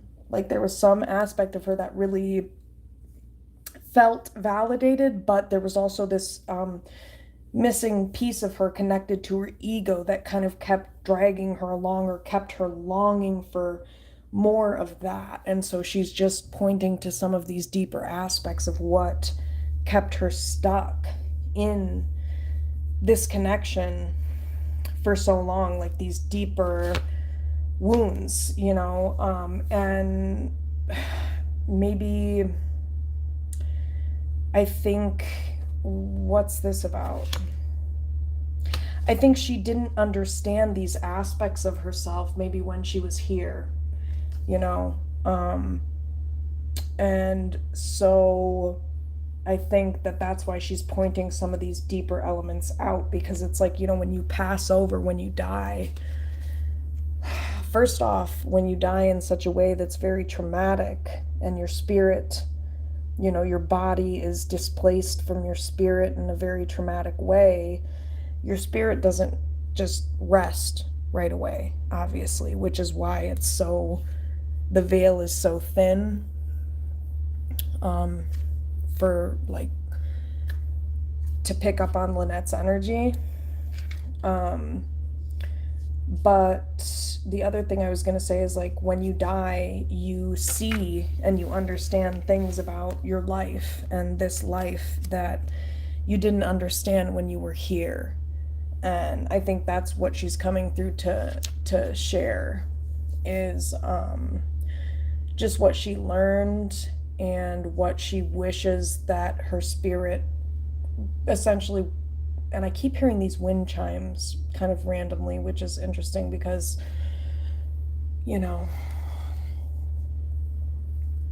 bells and angels, there's a connection, but I think this is what she didn't fully understand when she was here, like, was how to exert these kinds of boundaries. And I just feel like a lot of emotion around it, for her, and just, I don't know, in general. So I just think that she couldn't set these boundaries because she felt like it's weird. It's like she was rejecting a part of herself by accepting the treatment from Brian, but there could have also been something where that she had like rejection and abandonment wounds where it was like hard for her to set these boundaries because she didn't want to be rejected in a way. So it was almost like she rejected a part of herself in order to, yeah. And again, it had partially to do with her marriage and like the fact that she was in such a long-term connection, and these are the things that kept her staying in this connection, concealing, and that's, a lot of what kept her from maybe fully coming out and saying the full details, of like how much of a liar Brian is. And that makes sense, you guys, because with abusers, this happens a lot where women who are being abused, they will minimize what's happened. So there's probably a lot that has happened in her relationship with Brian that she has not come out and revealed as a means to not only protect him, but it's to protect herself, because I mean, when you're being physically abused, it's like if you it can be a threat to your safety. Elusive, concealing.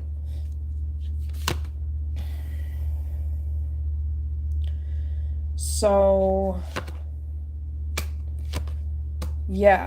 why is elusive? So there's like a lot of things that maybe she did not say, unspoken.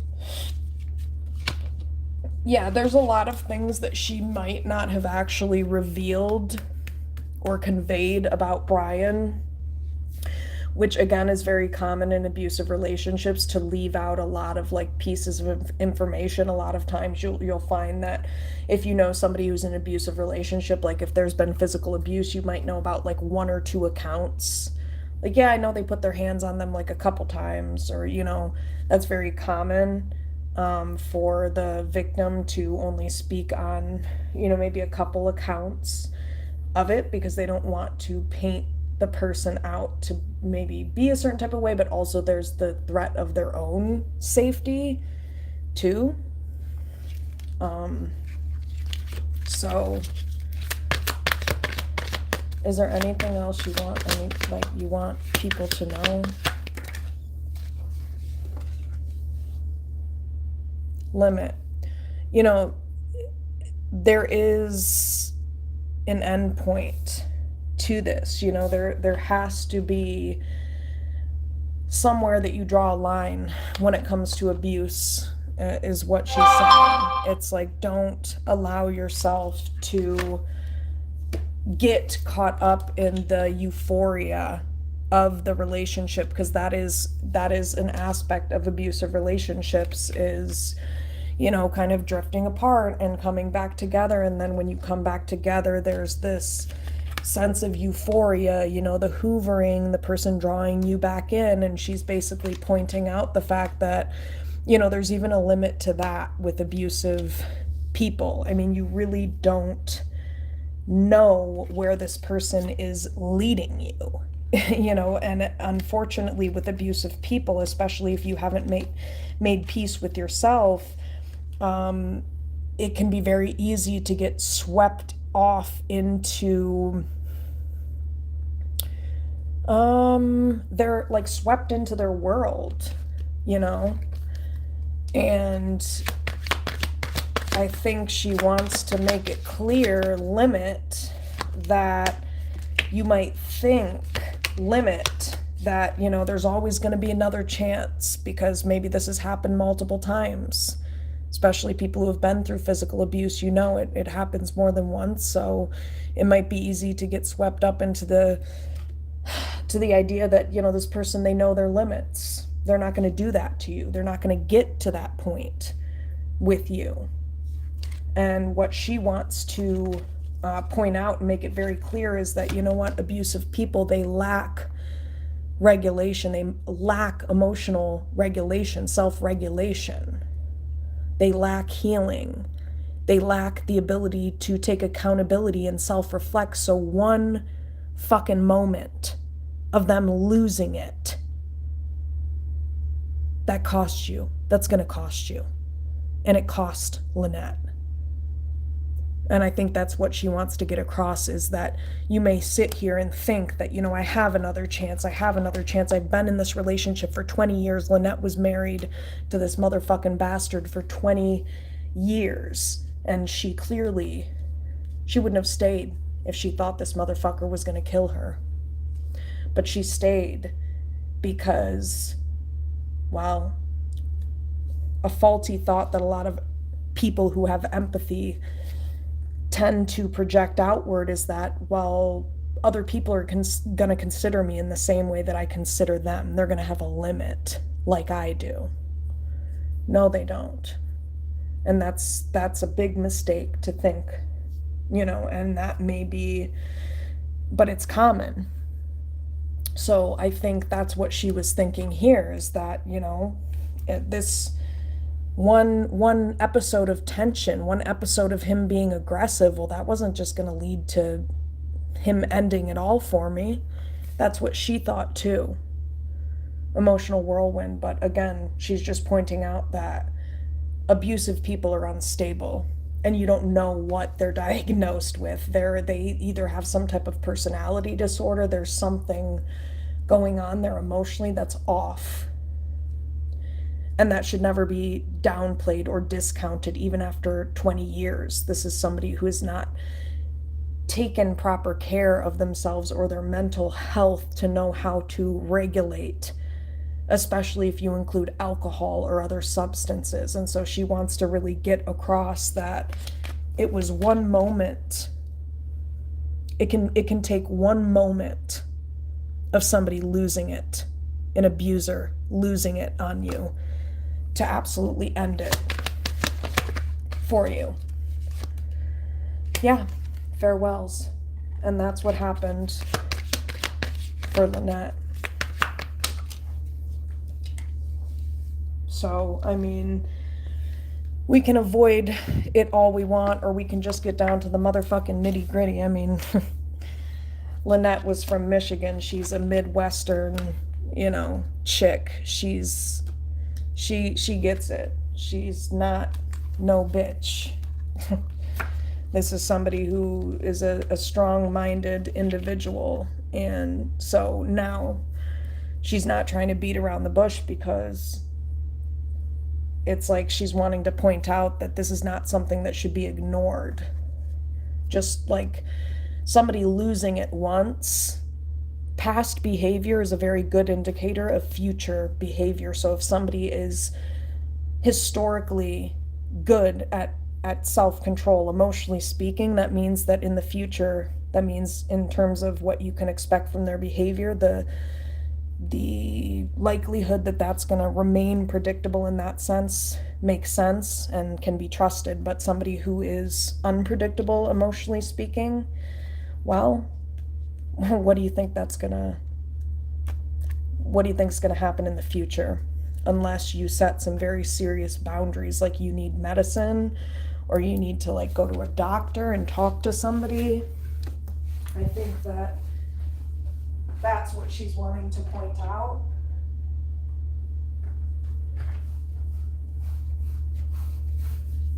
Is that those things shouldn't be ignored.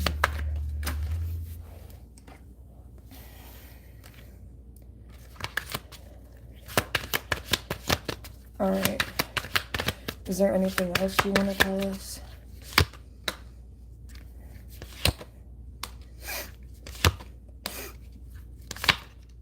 So she wants to point out that these types of personalities will do anything to try to create more illusion and create more cognitive dissonance and confusion for yourself within yourself. They're going to do anything that they can to cause illusions, to keep you from getting away from them.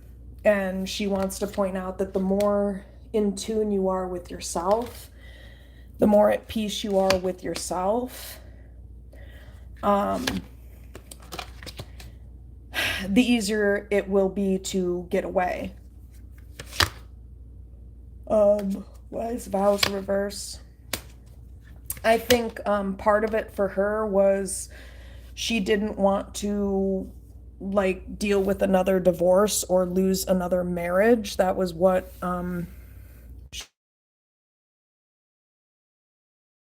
keeping her stuck. Well, yeah, and there was a lot of chemistry too. So I mean, it wasn't like, and there was a lot of like time spent together. So there was like multiple components to this that were making it hard for her to walk away. Yeah, loyalty reverse. Yeah, it was harder for her to walk away or imagine not maintaining loyalties to him because she had been in a married, long-term marriage with him. So, yeah, better off. So it was tough for her because it was like, for her, it was kind of like in some way she felt like she would be better off going off without him. But receptive reverse, why is that there?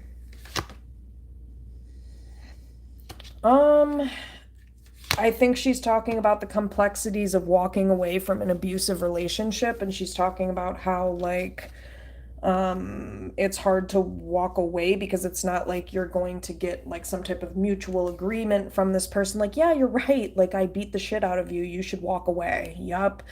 So like she is pointing to partially how there's consequences if you try to walk away from an abusive relationship too, which is also what keeps you stuck and what makes it a really challenging place to be.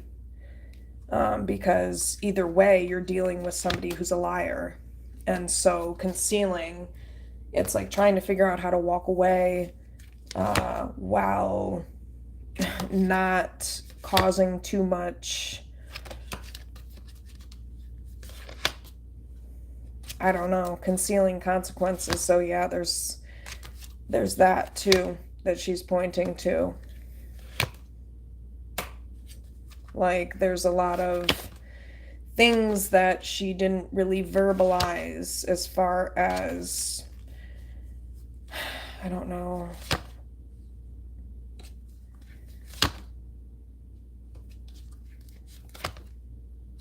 All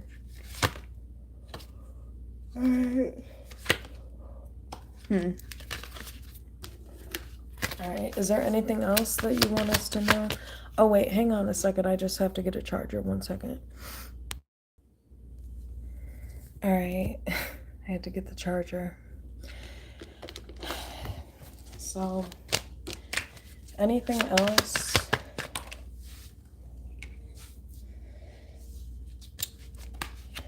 The chase, reverse, give up. If you're dealing with somebody that, makes you feel like, I don't know, that it's like this ever-ending chase or like cat and mouse bullshit, like there is, how do I put this into words? She wants to get it across like one day is not coming. Your one day is not coming with this person, because they're not the person for you. Vows reverse. So get out before it's too late. Make peace with yourself. Harmony. You're not, what am I trying to say? Find a way to shatter the illusion,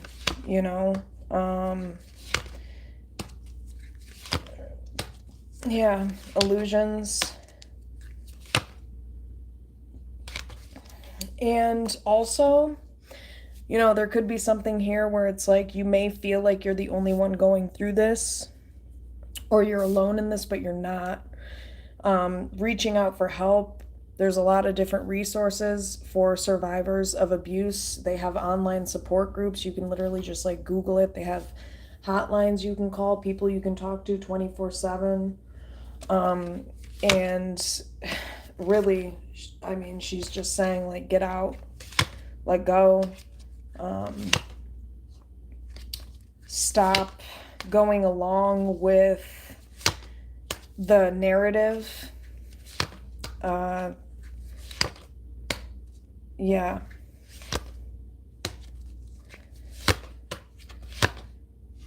Yeah, and she's also pointing to, like, if you continue to keep it a secret or hide or conceal how much or how fucked up this person is, I mean, the consequences could be deadly. I mean, she really, really wants to emphasize that. Like, this is no joke. Like, she wishes she had another opportunity, second chance to, I guess, yeah. She just, I think, wishes that this is just not how she expected to go. This is not, like, she didn't expect things to go this far. Second chance farewells and feminine energy. Yeah, this is Lynette.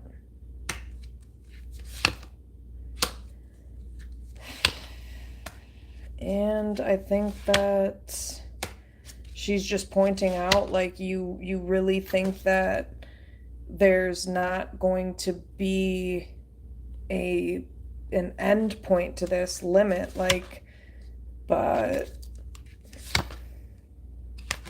why is limit?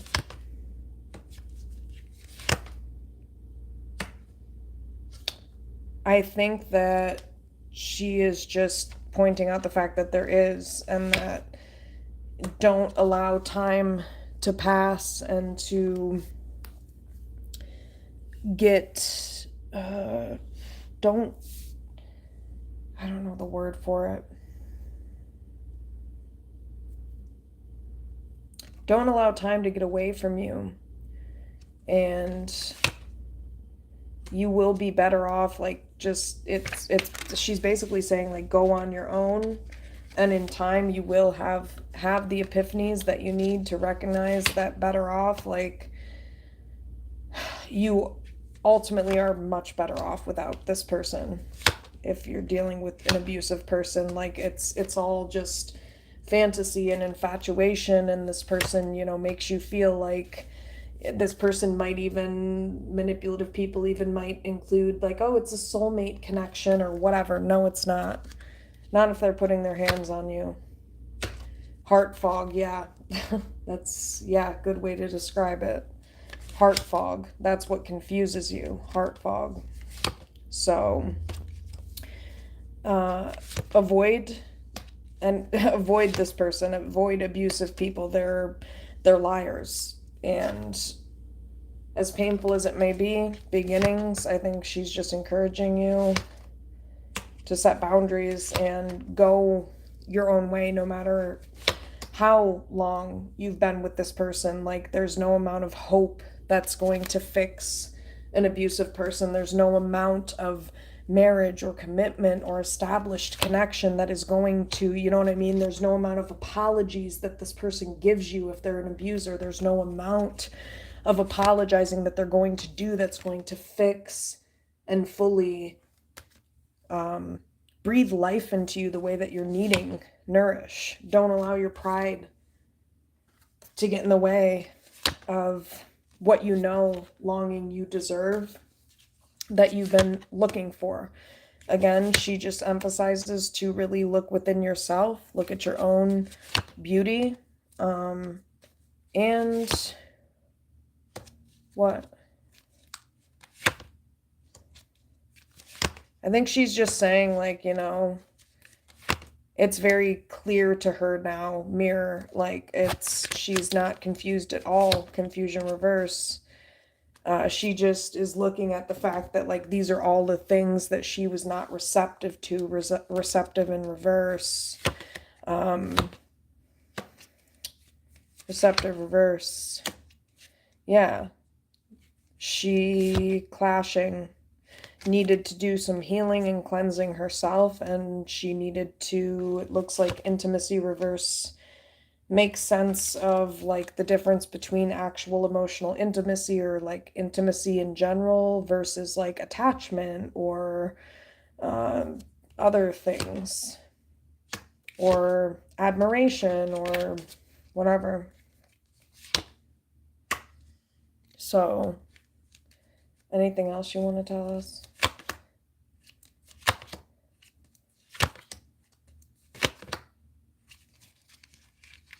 Let's see. I wonder if there's anything else.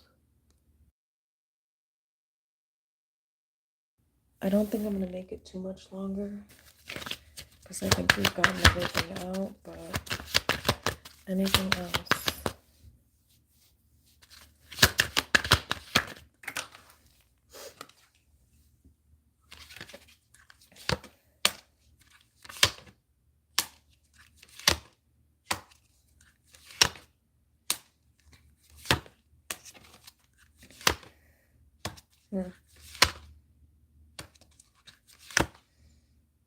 Yeah, I think she's just kind of emphasizing the same things, like take care of yourself, don't allow your pride to get in the way, go off on your own, don't afraid of the consequences of being alone, don't be afraid to be alone.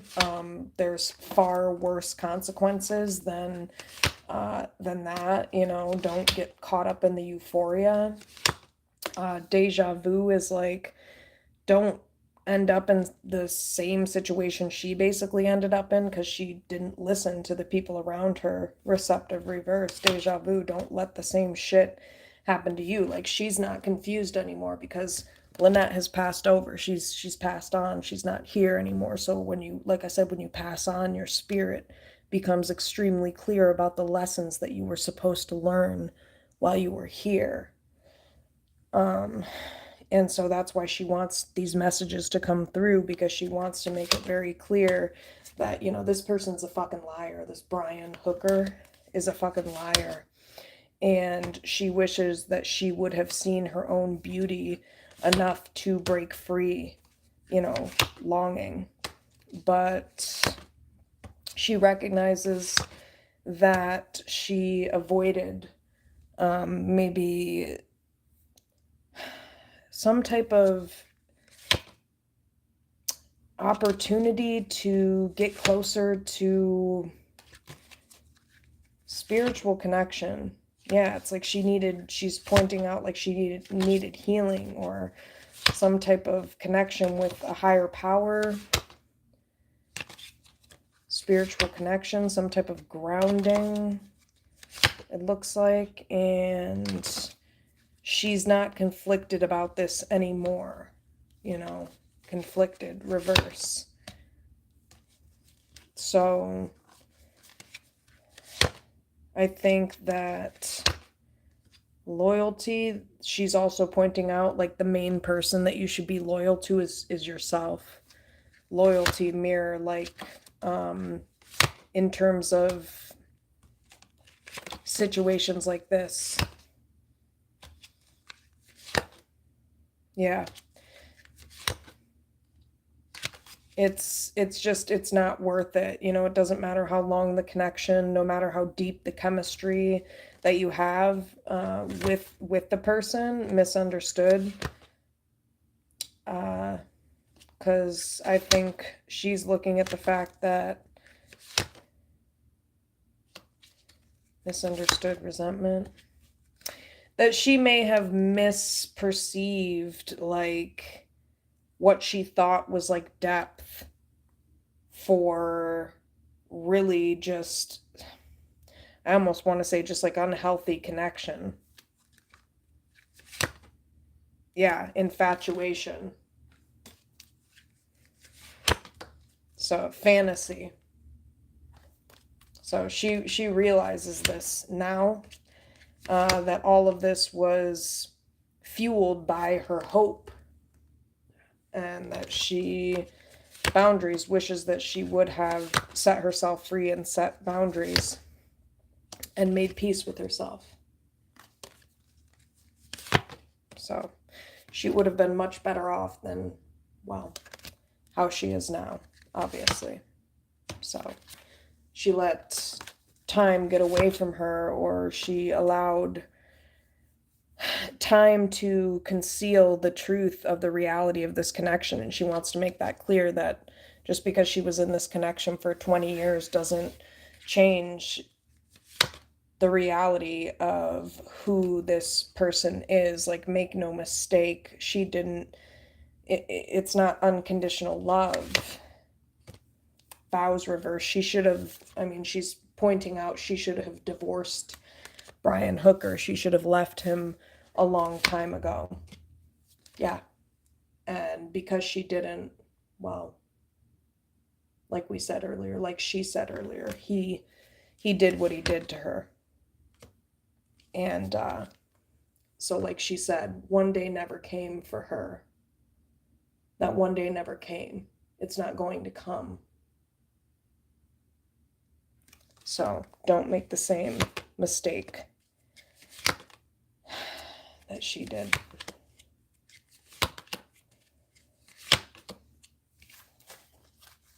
You know, because there's always going to be that cycle of abuse where that tension builds and then things blow up, and then there's a new beginning. And that doesn't mean this person's not abusive anymore. Don't forget who you're dealing with.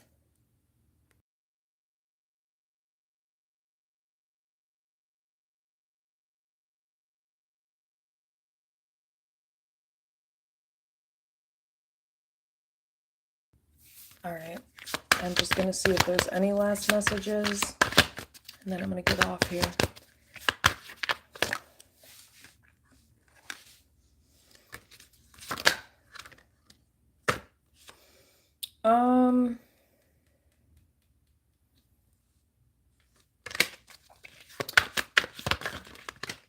Feminine energy, resentment. Any last messages that you want to get across in this reading?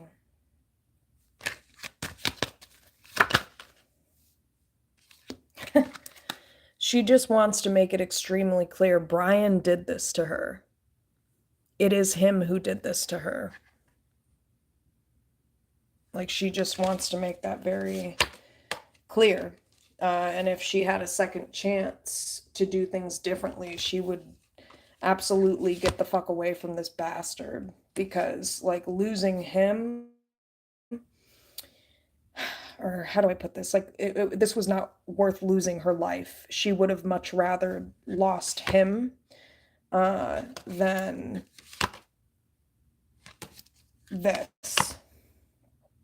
And she just wants to point out that it was her hoping and it was her fantasy that got her stuck. And she doesn't want to pretend anymore, and she wants to let it be known that, like, it's okay to give up. You know, it's okay. It's okay. Like, to don't be concerned about maybe how it's gonna look. You know, forgive yourself. Forgive yourself for all the time that's been lost. And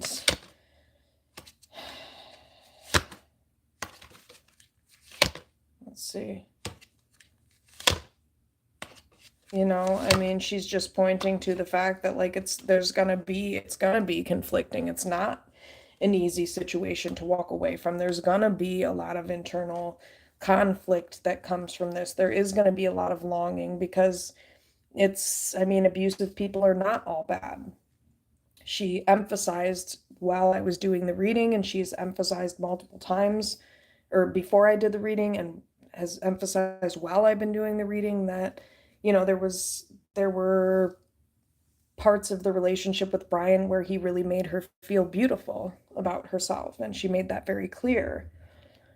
But, you know, there was also a lot of turmoil, emotional whirlwind, and he's also a liar.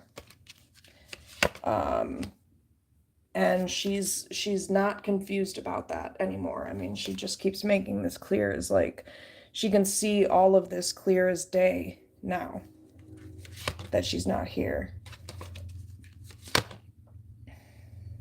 And she just is pointing out the fact that, again, she was not receptive to this, but she wishes that she would have been receptive to this.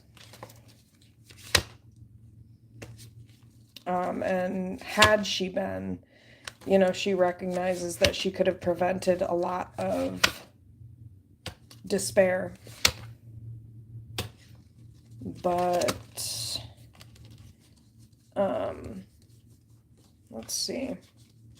Is there anything else? Why is masculine energy second chance? She wishes she would have set boundaries with him, better boundaries, but why is masculine energy?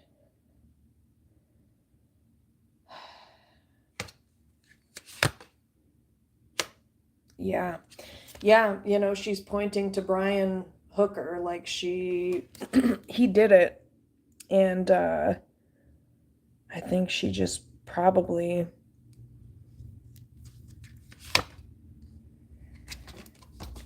confessions.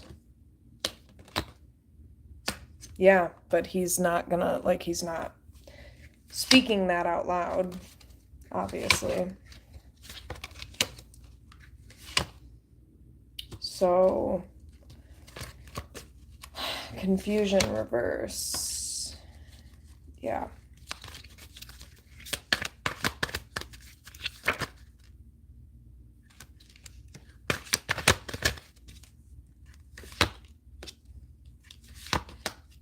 So, I think she is just basically saying that she sees this very clearly.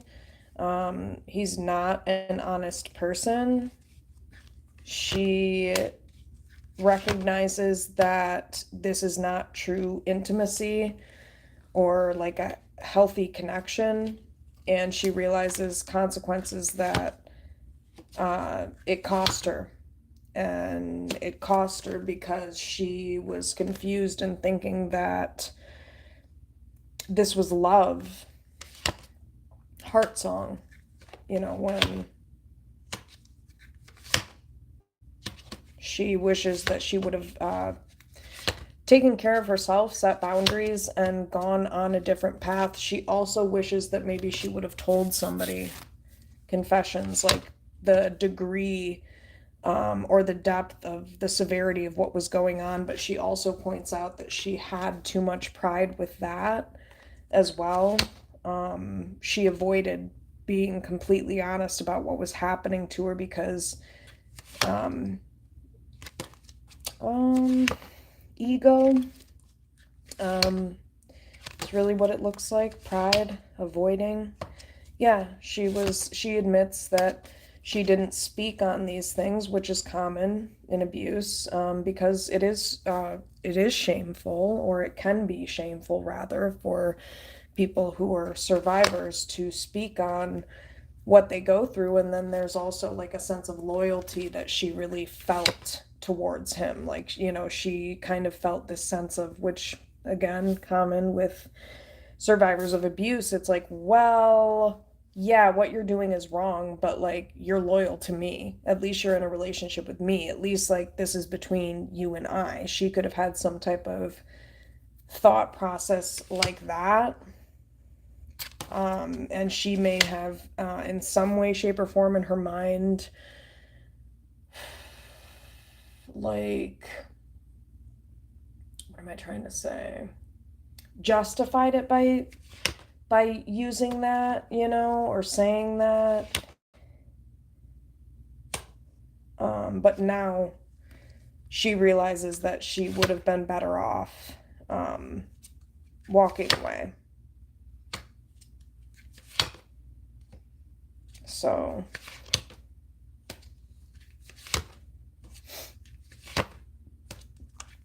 she's just pointing out how conflicted she was, and how she keeps emphasizing like a connection with God, or a spiritual connection, some type of connection with the higher power. spiritual connection, and how, because, I don't know, she didn't have some type of clarity in regards to that. Okay. Anything else?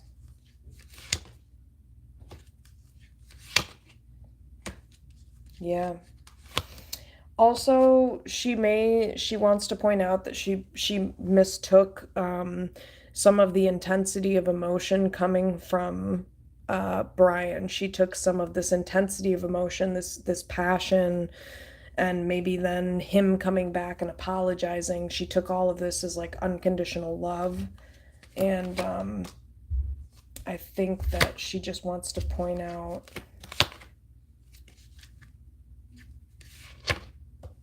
the fact that, again, she was just maybe in a state of euphoria, and if she had another chance, she would, she was like concealing the truth within herself, and she really wishes she did have another opportunity to make peace with herself. But again, masculine energy, she does want to emphasize masculine energy, that it's him. It is him. He needs to look in the mirror. It is him who did this to her. And again, she just wants to emphasize to everybody out there that she thought that one day was going to come with him. Like one day things were going to get better. One day was going to come, but the only day that came was him permanently putting an end to that fantasy that existed for her. And yeah. So I think she's just trying to put this out there as a wake-up call, illusions, to point out like the importance of letting go and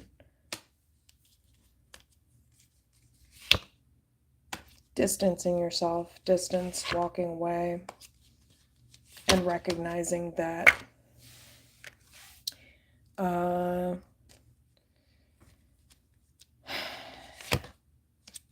well, what?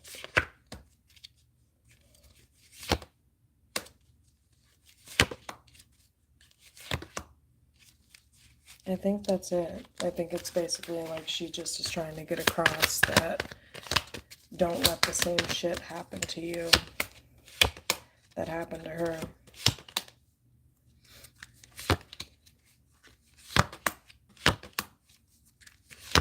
Yep. Go your own way, take care of yourself. If you have to start over, that's okay. If you have to tell somebody, don't let your pride get in the way. Set whatever boundaries you need to set. Come to whatever epiphanies you need to come to, and don't allow cognitive dissonance or time or your lack of understanding of who this person is or why they're doing what they're doing to keep you stuck with this person. You don't need a whole huge epiphany to recognize that the way somebody's treating you is abusive. You know? Yeah, clarity reverse. You don't have to have all the information or to know everything or have all the pieces of the puzzle put together. If you know this person's abusive in some way, shape, or form, guess what? You're going to be better off. And I think that's the message that she wants to get across, is you're going to be better off regardless. And if nobody else tells you that, she wants to get through with sending that message. Don't avoid it until it's too late. Yeah. Stay loyal to yourself above all, because you ultimately are all you have. And when it comes to abuse, there is a limit. Whether it be now or 20 years down the line, there are consequences to maintaining or staying in an abusive relationship, and you need to understand that this is not true intimacy. and you are not going to get your needs met emotionally or intimately with somebody who's abusing you.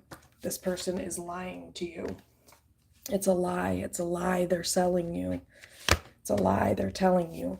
The only thing you need to know is if somebody's ever put their hands on you or been abusive in any way, shape, or form, you need to distance yourself. Period. Period. Distance. Yeah, she's very, very clear about this. Confusion reverse. Very clear.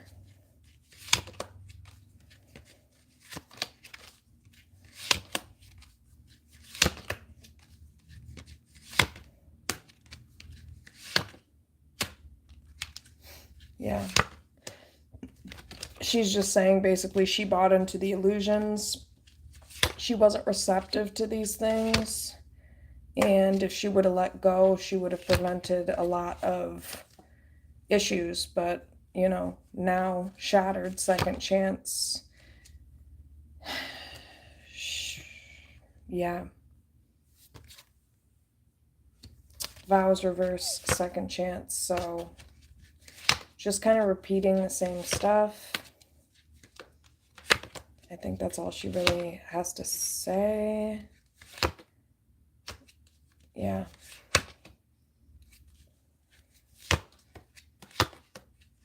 Yeah. I think it's just saying, like, it doesn't matter, like, just forgive yourself. Don't get caught up in the infatuation of it. And even if you're hesitant or apprehensive, just continue to remind yourself that one day is never going to come with an abuser. It's never going to come. The only day that's going to come is a day like the day that Lynette had, which is not going to end well. It's going to end tragically. I think that's the point of this. Like, get away from situations like this. One day reverse, because there is no one day that's coming. That's a fantasy in your mind. It's something you tell yourself to keep you stuck in the situation. That day it's never going to come. And again, her ex-husband Brian Hooker can tell you that, because masculine energy, it's him who's guilty. So, all right, that is it. Like, share, and subscribe. I don't know what else to say about that reading other than it speaks for itself. Peace.